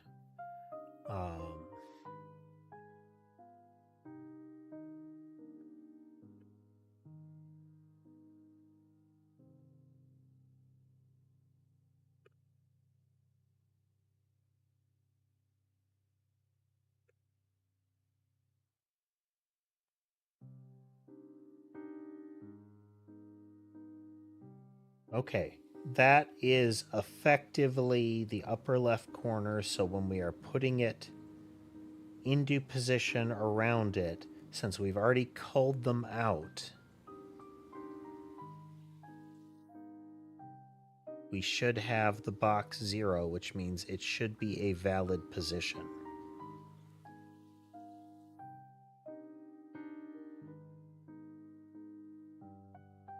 It should work.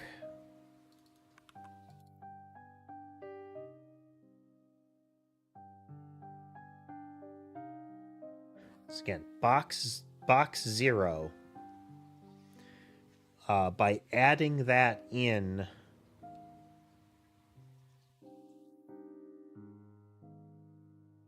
no, we subtract box 0. Because we need to offset it based on that 0. If box 0 is in positive space, we need to pull everything up and left. If it's in negative space, it's down and right, and corresponding other positions. Okay, what did I break? Something broke. Open it up. There we go. Line 76.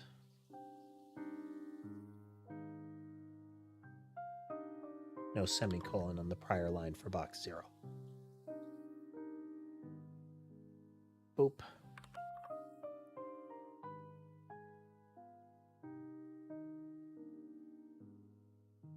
$82.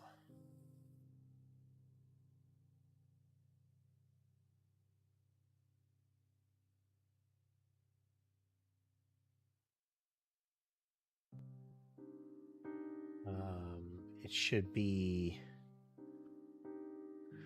Hey, Lunar, did I add in the Potion Crafter Papers, Please hybrid minigame yet?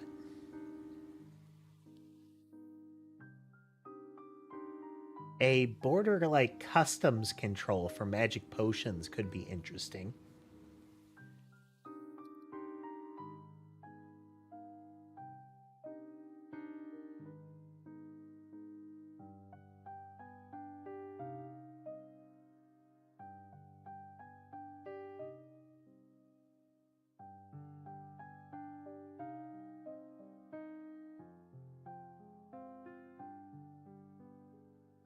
Yeah, I mean, you could have things like looking at the potion and considering, is it safe to bring in? Is it questionable? What happens if there is a spill?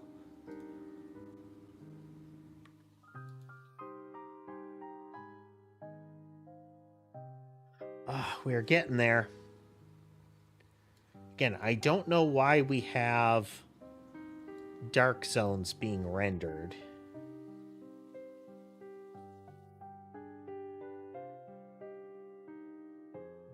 Let me double check in that where we are.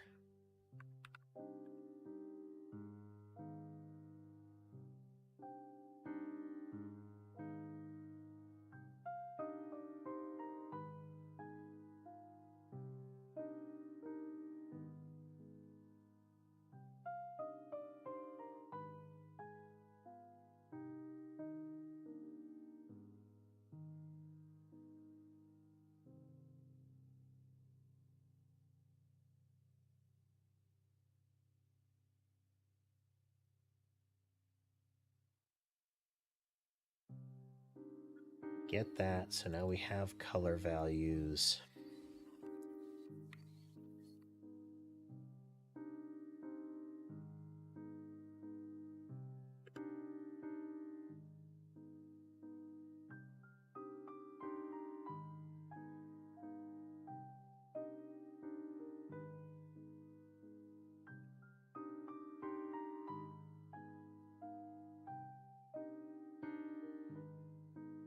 So X and Y cannot be 0, otherwise we won't write that to file.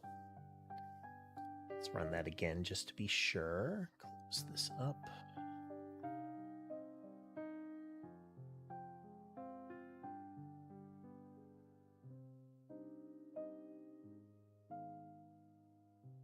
Better. But we're getting some smearing. There's something wrong about how we're doing these calculations. Hey there, Schmuggums. For one, there's got to be something spilling over.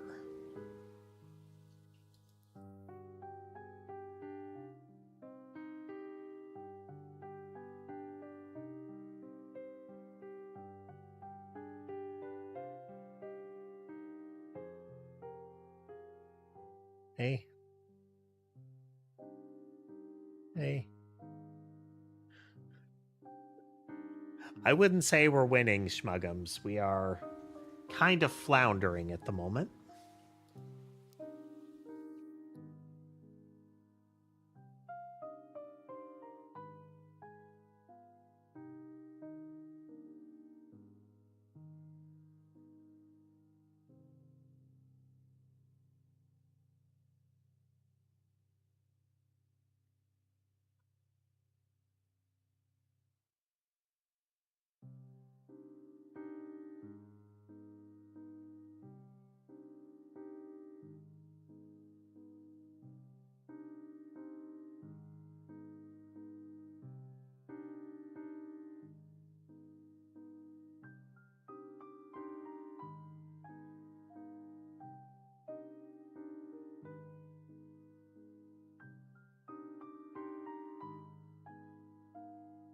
Using iteration bytes there, are we?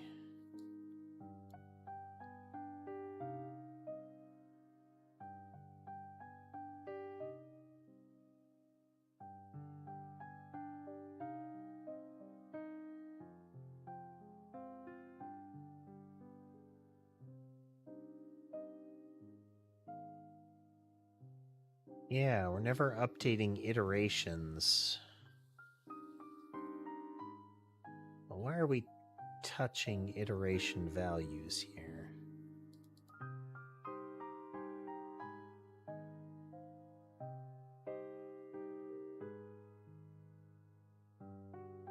The iteration buffers already have the values for us.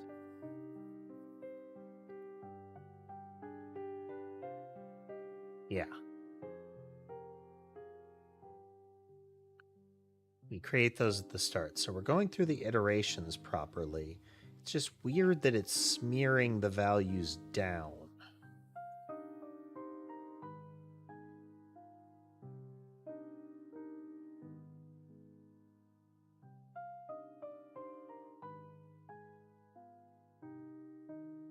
Like, this is better, but we're still off target. The circle is down and right from where it should be, and we have these columns with little blips up above. And this black kind of angular space over here. So we still have a flaw in the way that we're calculating this.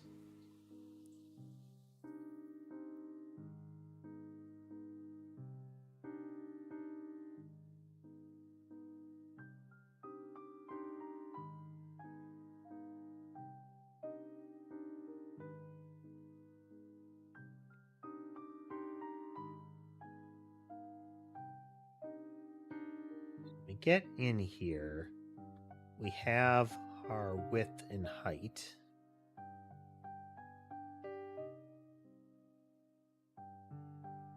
Which are the floor of these values as integers. Floor.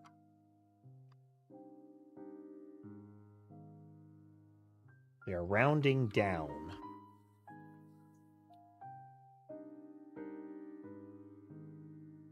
So that we get, effectively, we should be creating a odd number no matter what.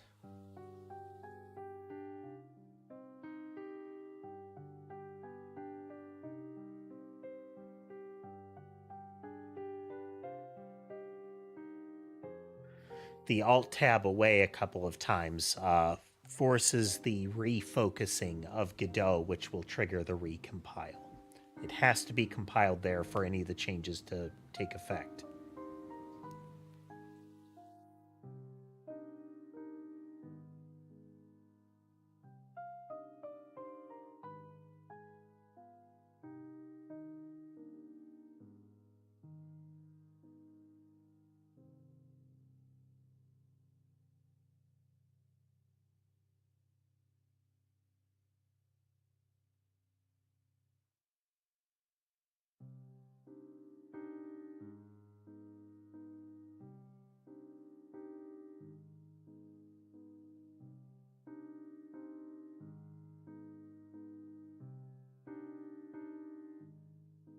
Should isolate the entities.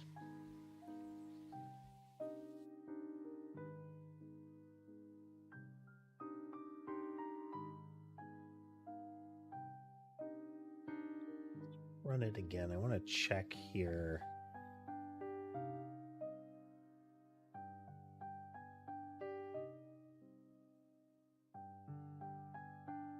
So each time we get the output buffer,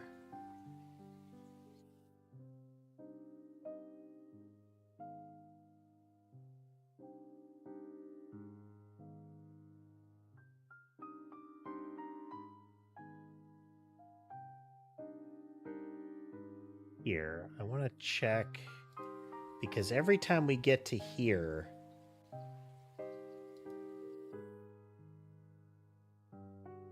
the output bytes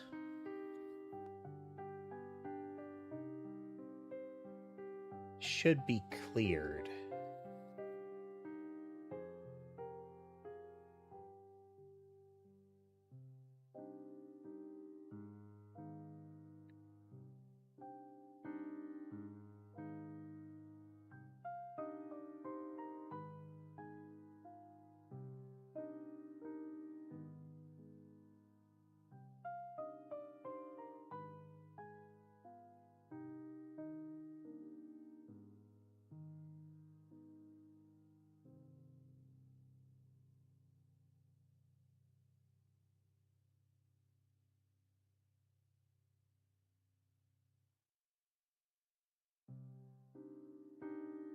This.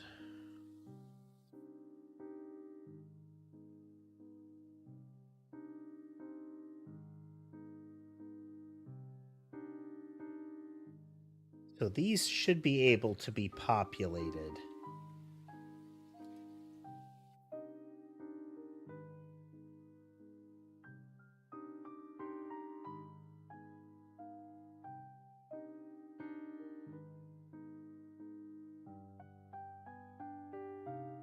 Right about now.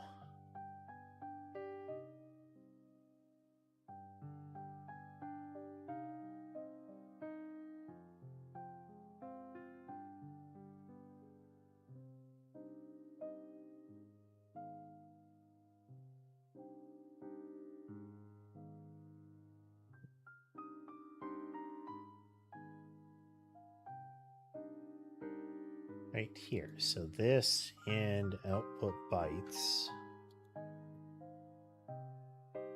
Yeah, it should be filling something in there. So our offset for how we're rendering it still isn't working.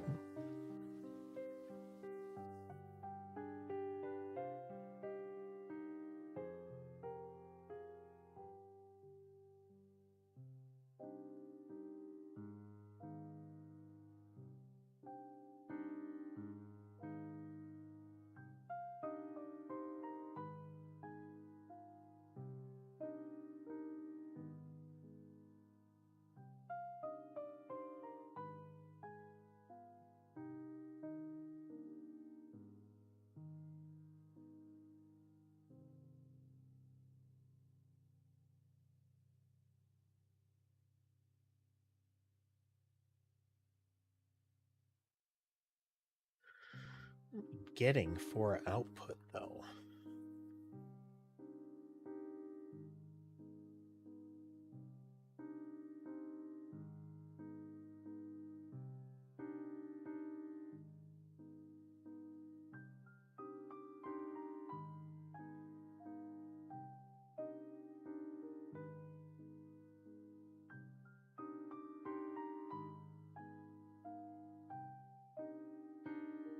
Whenever we do that, we copy over. So we're just saving off the last time we got the information.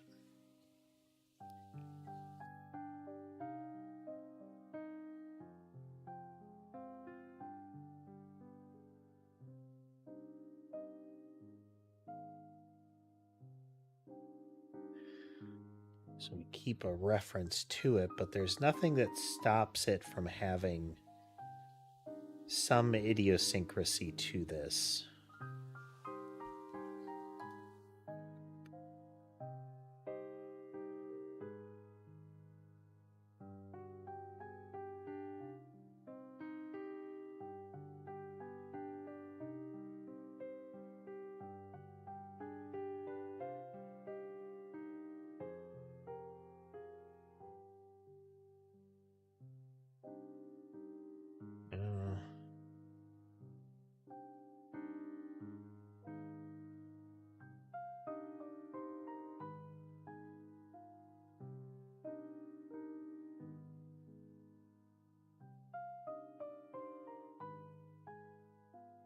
Just make sure we're getting this right.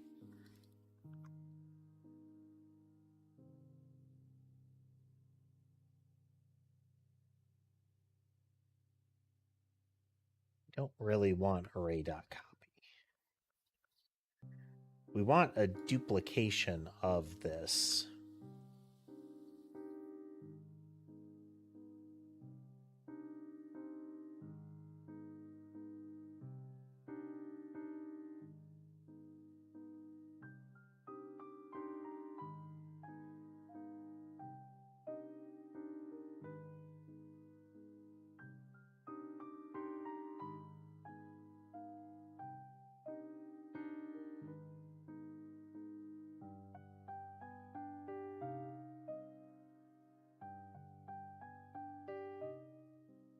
This is a hot mess. I don't like doing this, but I do want to do it for debugging purposes.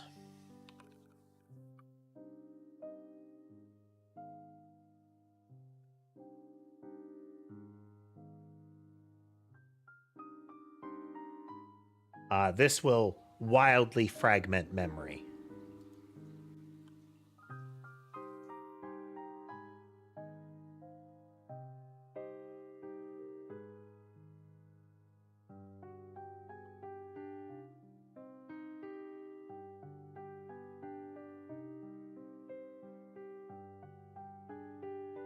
Which is not ideal, but here we are, you know.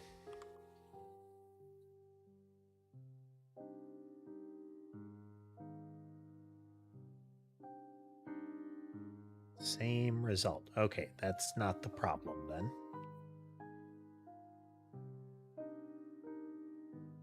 Which is good. I mean, like I said, that was ugly as all get out, and I don't want that to be something we have to do.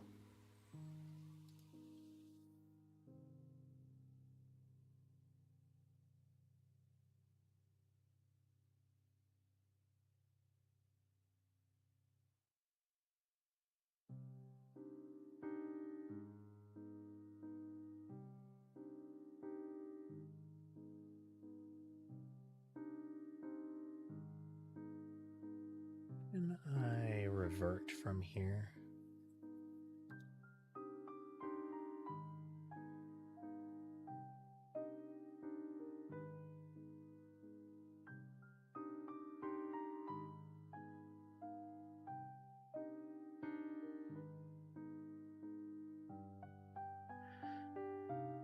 Apparently not.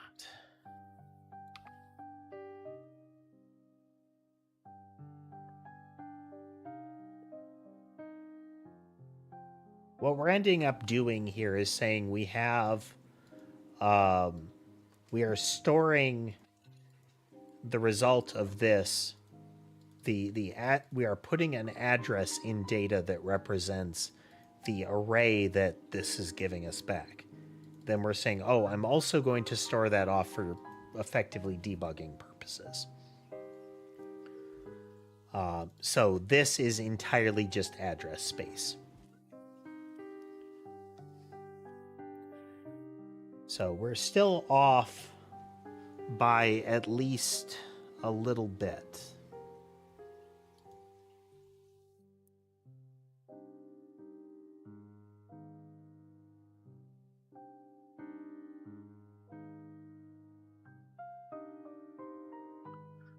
So the X and Y are not correct. Like what we're putting in the image is not correct. It could be that functionally it's okay.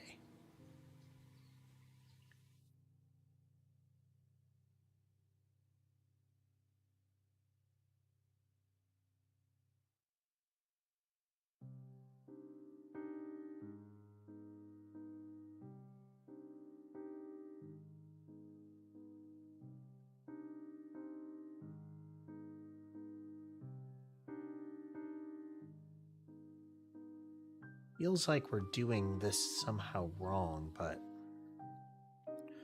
trying to figure out how.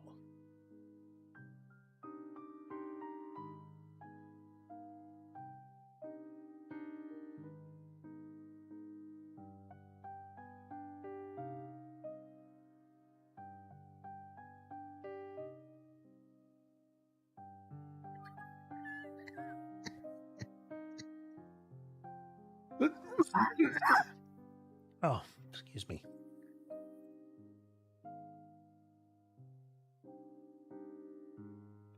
Let's change this up. Okay, move along, man.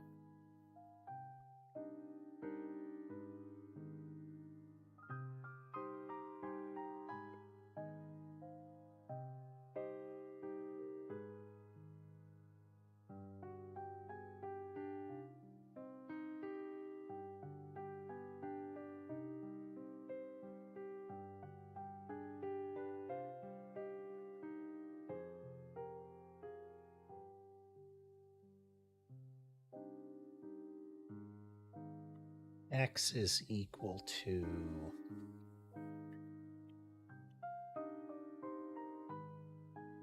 a divided by height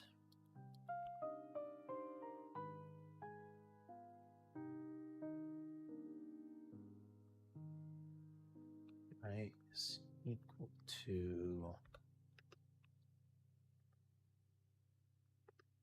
a modulus height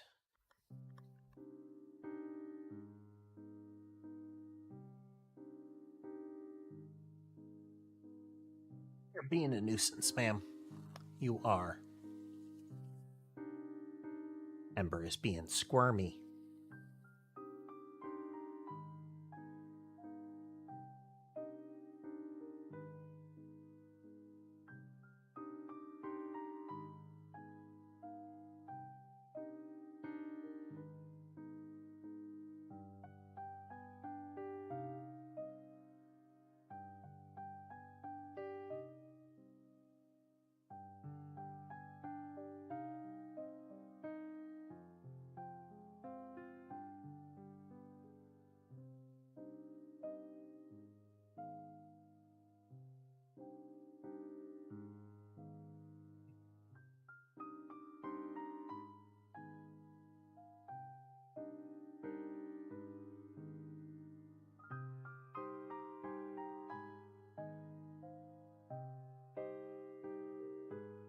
Same result, but a little variation at the bottom there.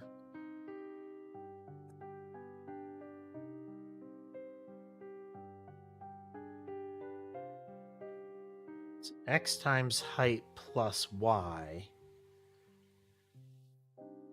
So that's ultimately, again, x divided by height, rounded down, will be, the integer division will be the, or index will be the x then, and then the modulus, the leftover, is the y.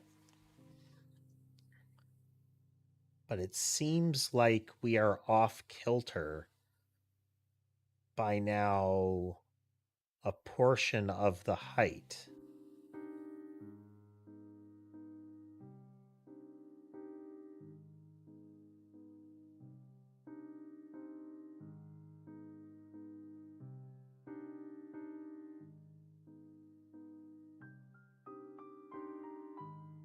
That'll get 1,000, and that'll get 550 when we're rounding down. Adding those together, we'll get the 1,100 plus the 1 for the central position that we're dealing with.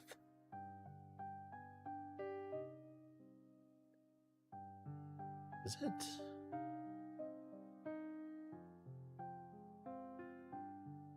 Yeah, it should be.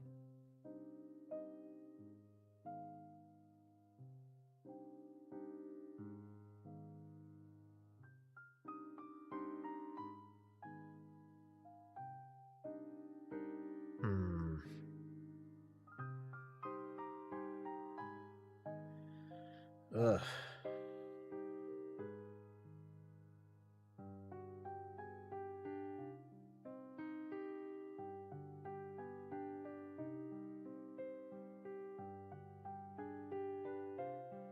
We know this is coming in as a fixed value here, the width and the height.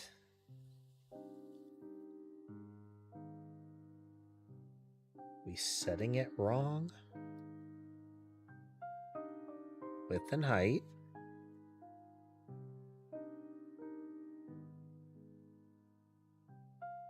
So we get in here.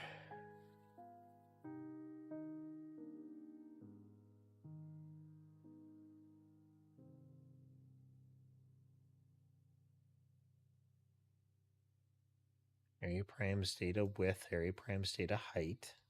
Get the upper and lower bounds, and we are going to get the center of the box, or the 0 of the box, by taking the center position wherever the player is and subtracting half of the width of it in the height,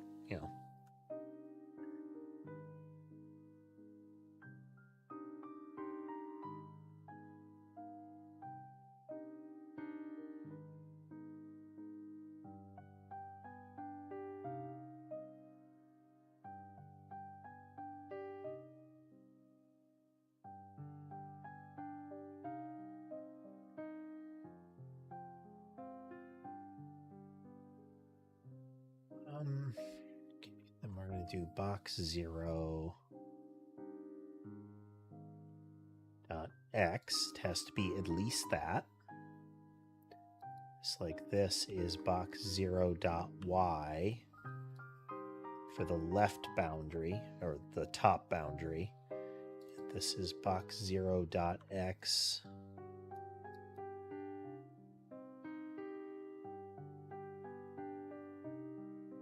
Yeah, leave that as is. This is the same thing ultimately.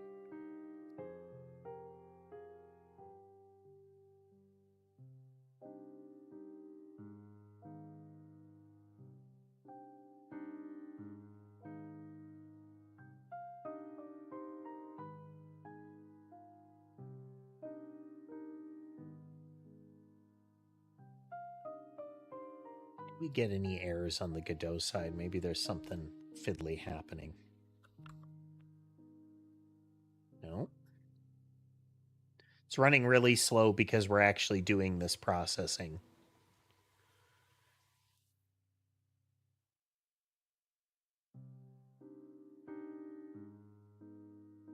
This isn't correct.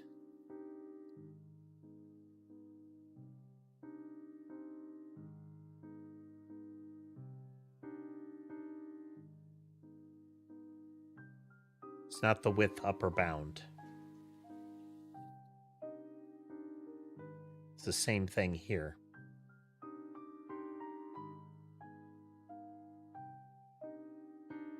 So we're culling the entity here. If the entity is not in bounds, we don't care. But it's not that it's less than or equal to width upper bounds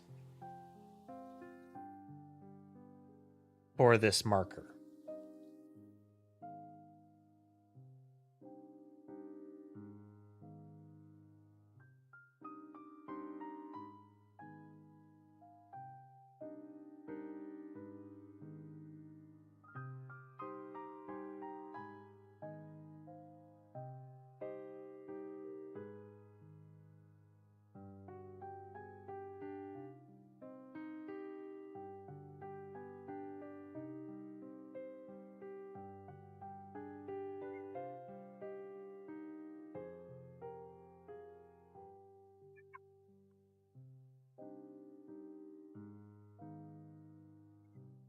We're not going to stop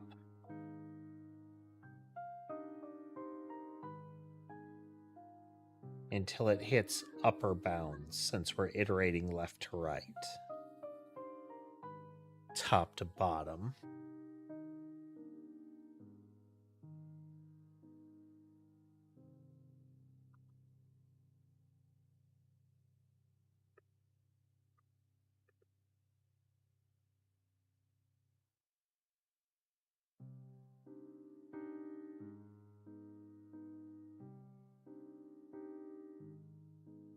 Okay, so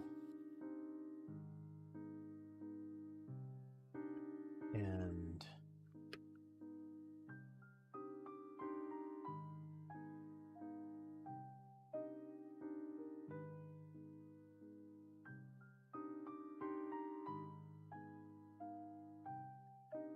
so this is inbounds.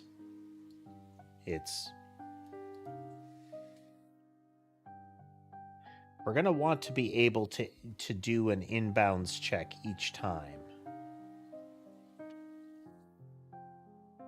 because we can't set it if it's out of bounds. That could potentially result in error states that would stop this from running properly.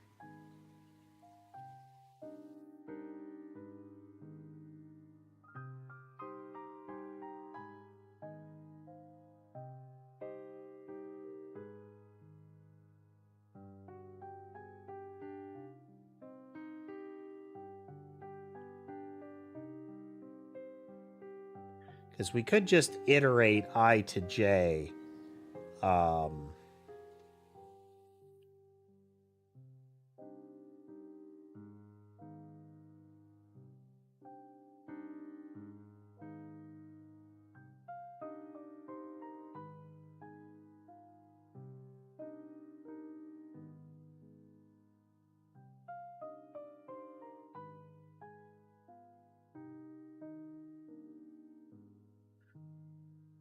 Okay, so this is box 0.x plus 2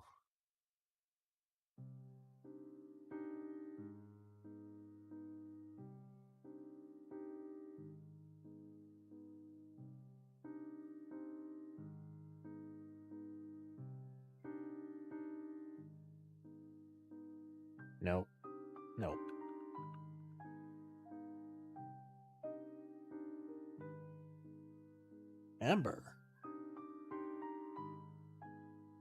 Ember be zooming.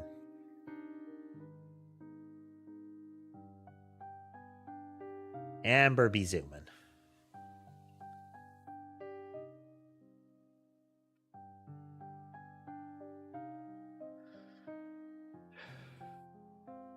All right, so our problem right now is our loop. We need to make it so that we are efficiently iterating over the search range around a target, but then we have to cull influence positions, like positions being searched or edited that are not inside the image. Okay, so it's going to be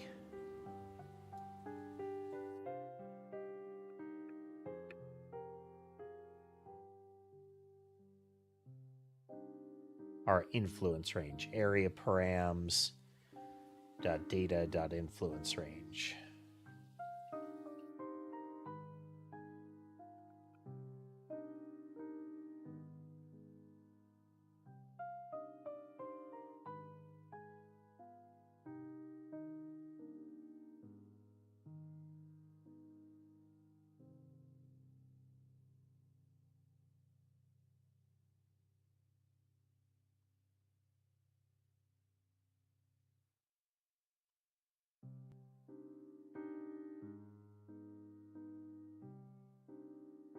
And the same thing for this. We can put a failsafe in, though.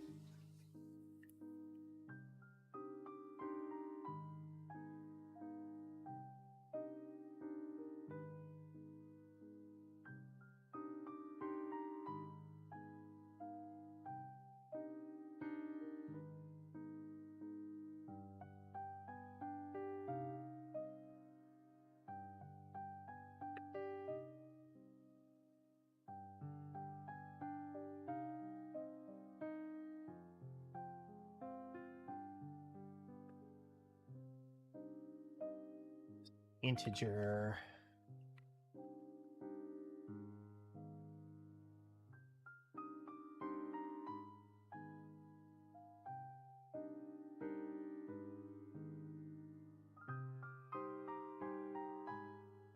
Let's get all of this calculated.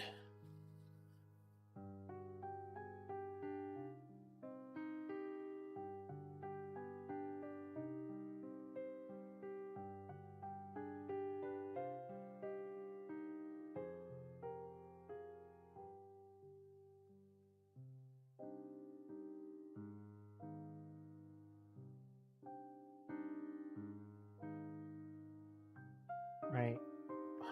Bottom.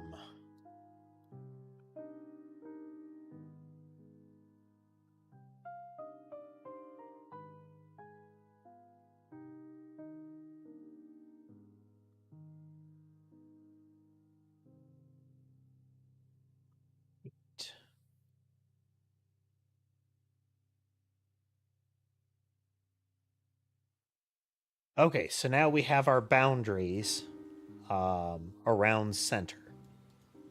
So it has to be, x has to be greater than or equal to the left bound. It has to be less than or equal to the right bound.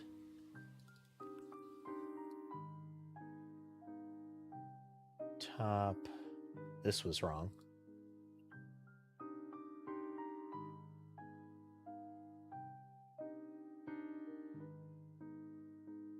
Greater than or equal to top bound and less than or equal to bottom bound. Again, lower numbers to the left and to the top.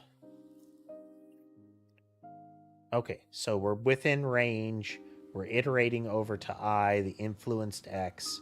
So influenced x needs this same treatment.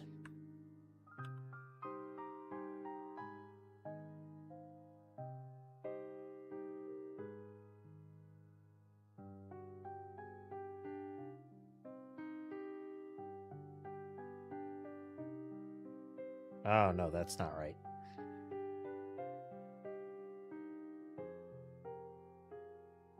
Okay, no. X, X, Y, Y.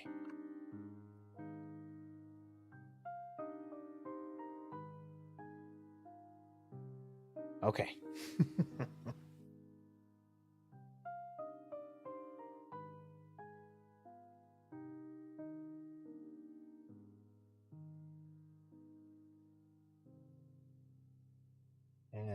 integer.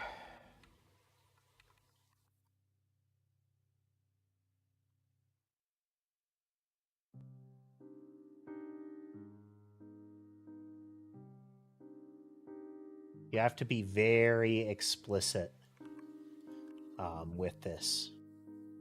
Shaders are effectively C.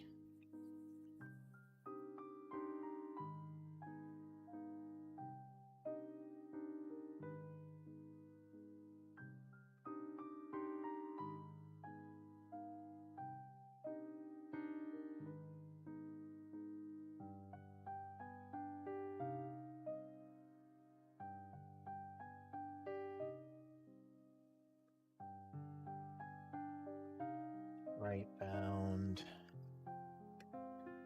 top bound, int.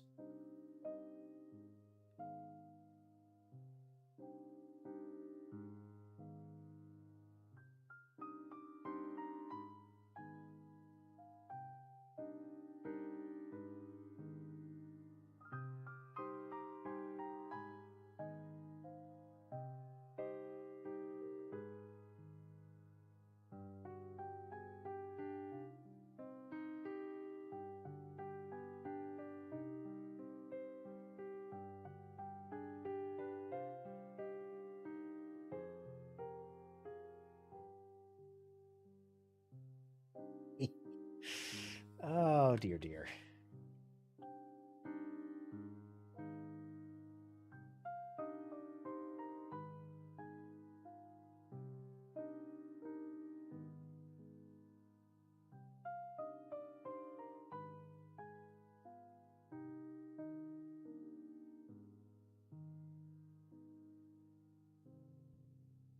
Sorry if I get quiet. I'm kind of focused in here.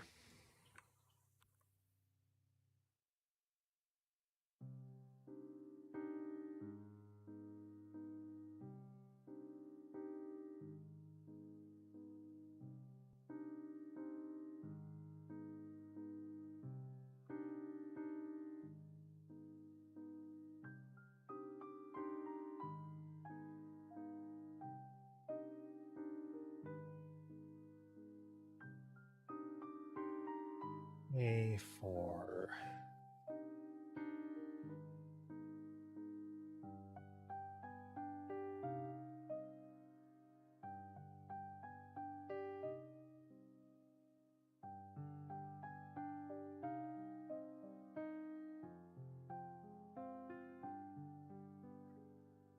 Again, we're flowing through.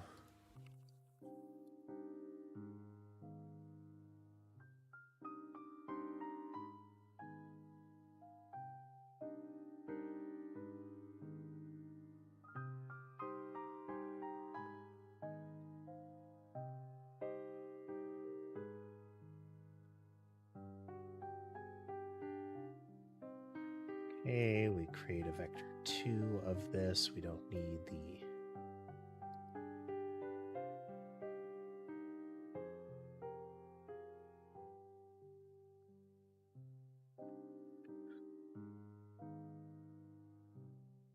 y plus, so there's our influenced position.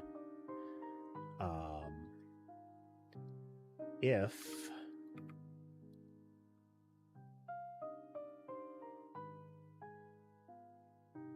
influenced position is in bounds, then we're going to be able to recede.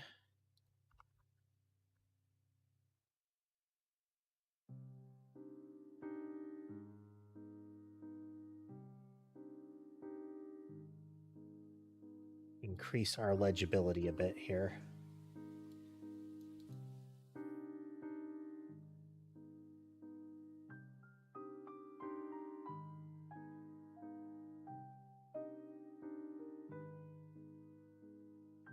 And if we're in bounds again, now we're going to go through and get our same position and set them.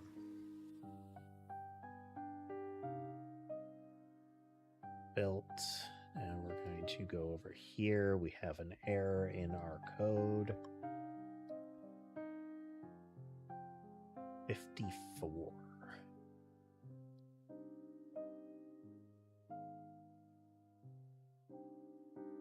Semicolon.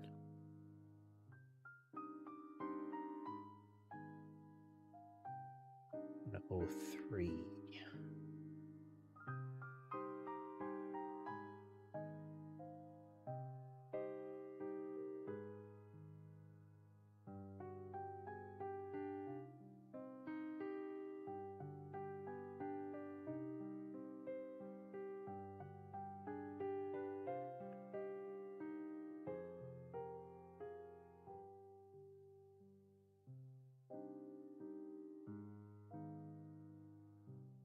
Use this a few times, so we need to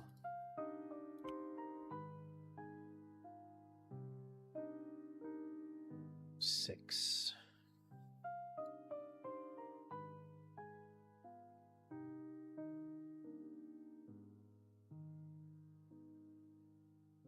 Okay. Run this, see if we get any Godot side errors, because that's where it would likely happen. That, look at this. All right, well, I mean, it's different. Is it better? Unclear. I am seeing a potential repeated pattern top to bottom here, but not 100%.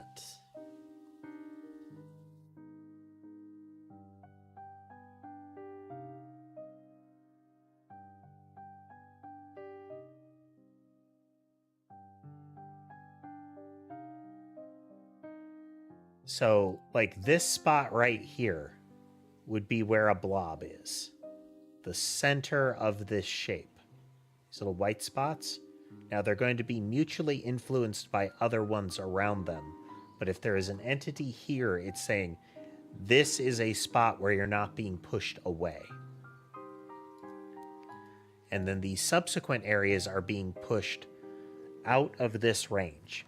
So anything in this area is going to be pushed up away from this. So the enemies will try to gravitate up and left from the black areas and down and right generally from the color areas.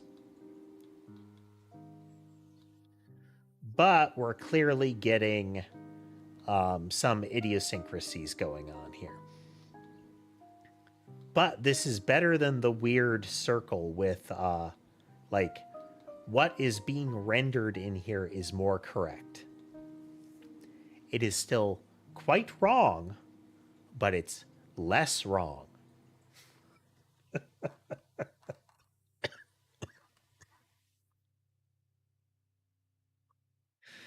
Oh. I and J, and we're adding I and J to the influence position. We check, is the influence position in bounds? If it is, we're okay. So then we get the direction from that position and apply it. Hey there, Minty. Well, I'm glad you had the opportunity to swing through. Just generally busy, work busy, you know, holiday busy. What kind of busy?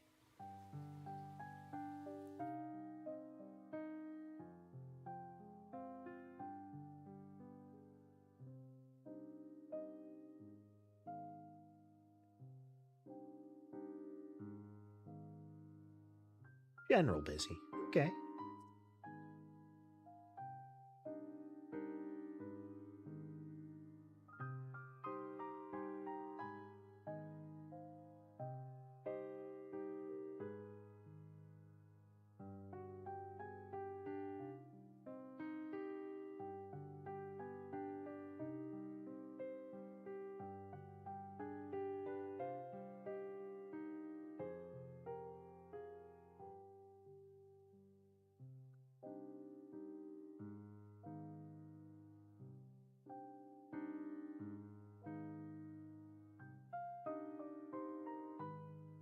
Pulling them left and up based on where the box is to center it.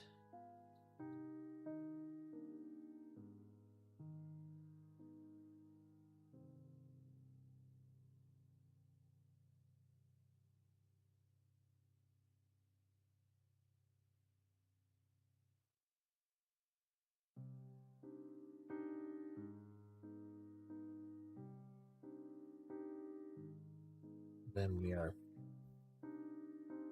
What are you doing, Mason? What are you doing?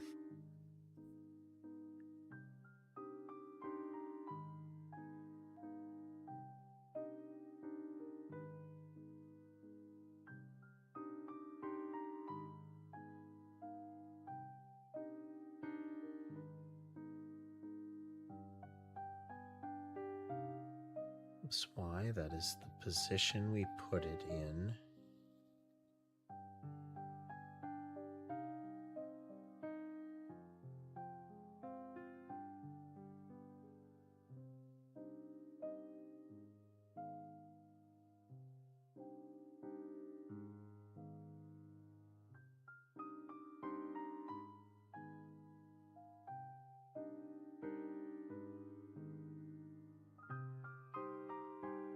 Like the end positions aren't right.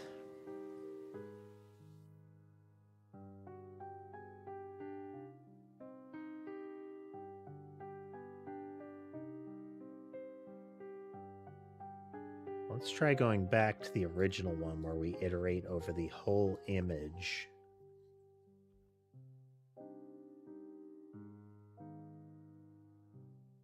Performance is still not good enough, but that's not what we're targeting right now.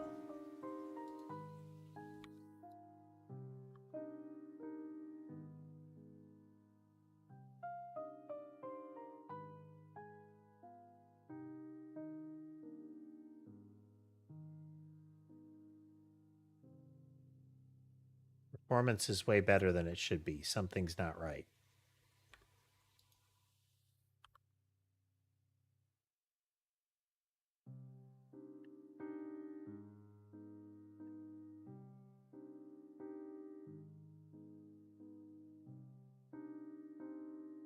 So again, this is better, but can't be right.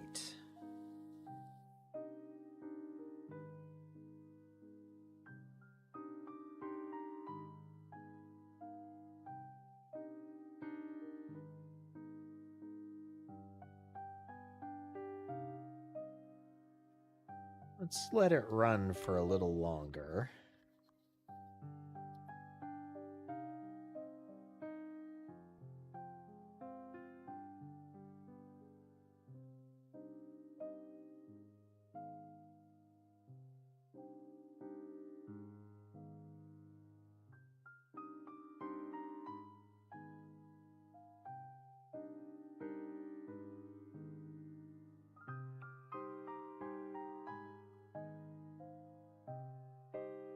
Okay, there is overwriting of data happening for one. We're still, our offset can't be correct. Now it's possible just that it's that they're bunching up, but they're repeating shapes in here, and that doesn't make sense. So we're still, something is still wrong in the data set here. It's not all repeating shapes, but there are enough repeating shapes that aren't circular.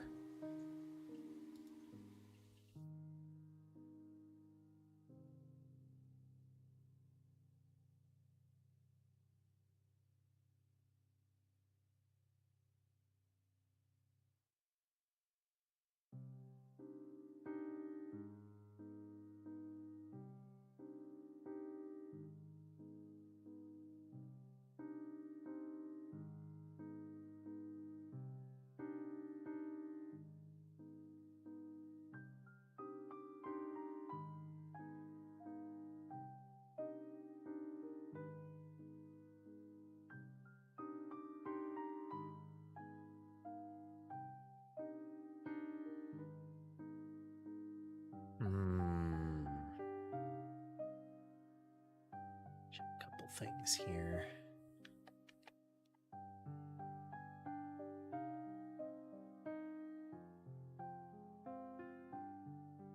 Buttons. All right. I think my brain is stalling out, folks. So we're going to call it here. Ideally, we will pick up again tomorrow and try to dig further into this. We're getting close. This is, like I said, wrong but promising, because if nothing else, these little shapes here that are forming are the kind of shapes that we want to have happen. These are the correct kind of avoidance shapes, but the fact that they are uniform, that we are always getting the kind of up and left, well, no, they should always be uniform, but I would expect to see, again, more of a circle around this. Like, center to this is where they're moving in, and this is accumulating strangely. And there are way too many dots. So clearly there's something that's stacking up, and there's something about the positioning that we aren't doing right. Because there should, for one, there should only be 500 of these little shapes. And that's more than 500. That's way more than 500 little shapes. So we got to work on that. It is possible that we're seeing the data come out wrong. So there's also that possibility. But we'll see. We'll see. We'll have to go from there. Wrong button. Wrong button.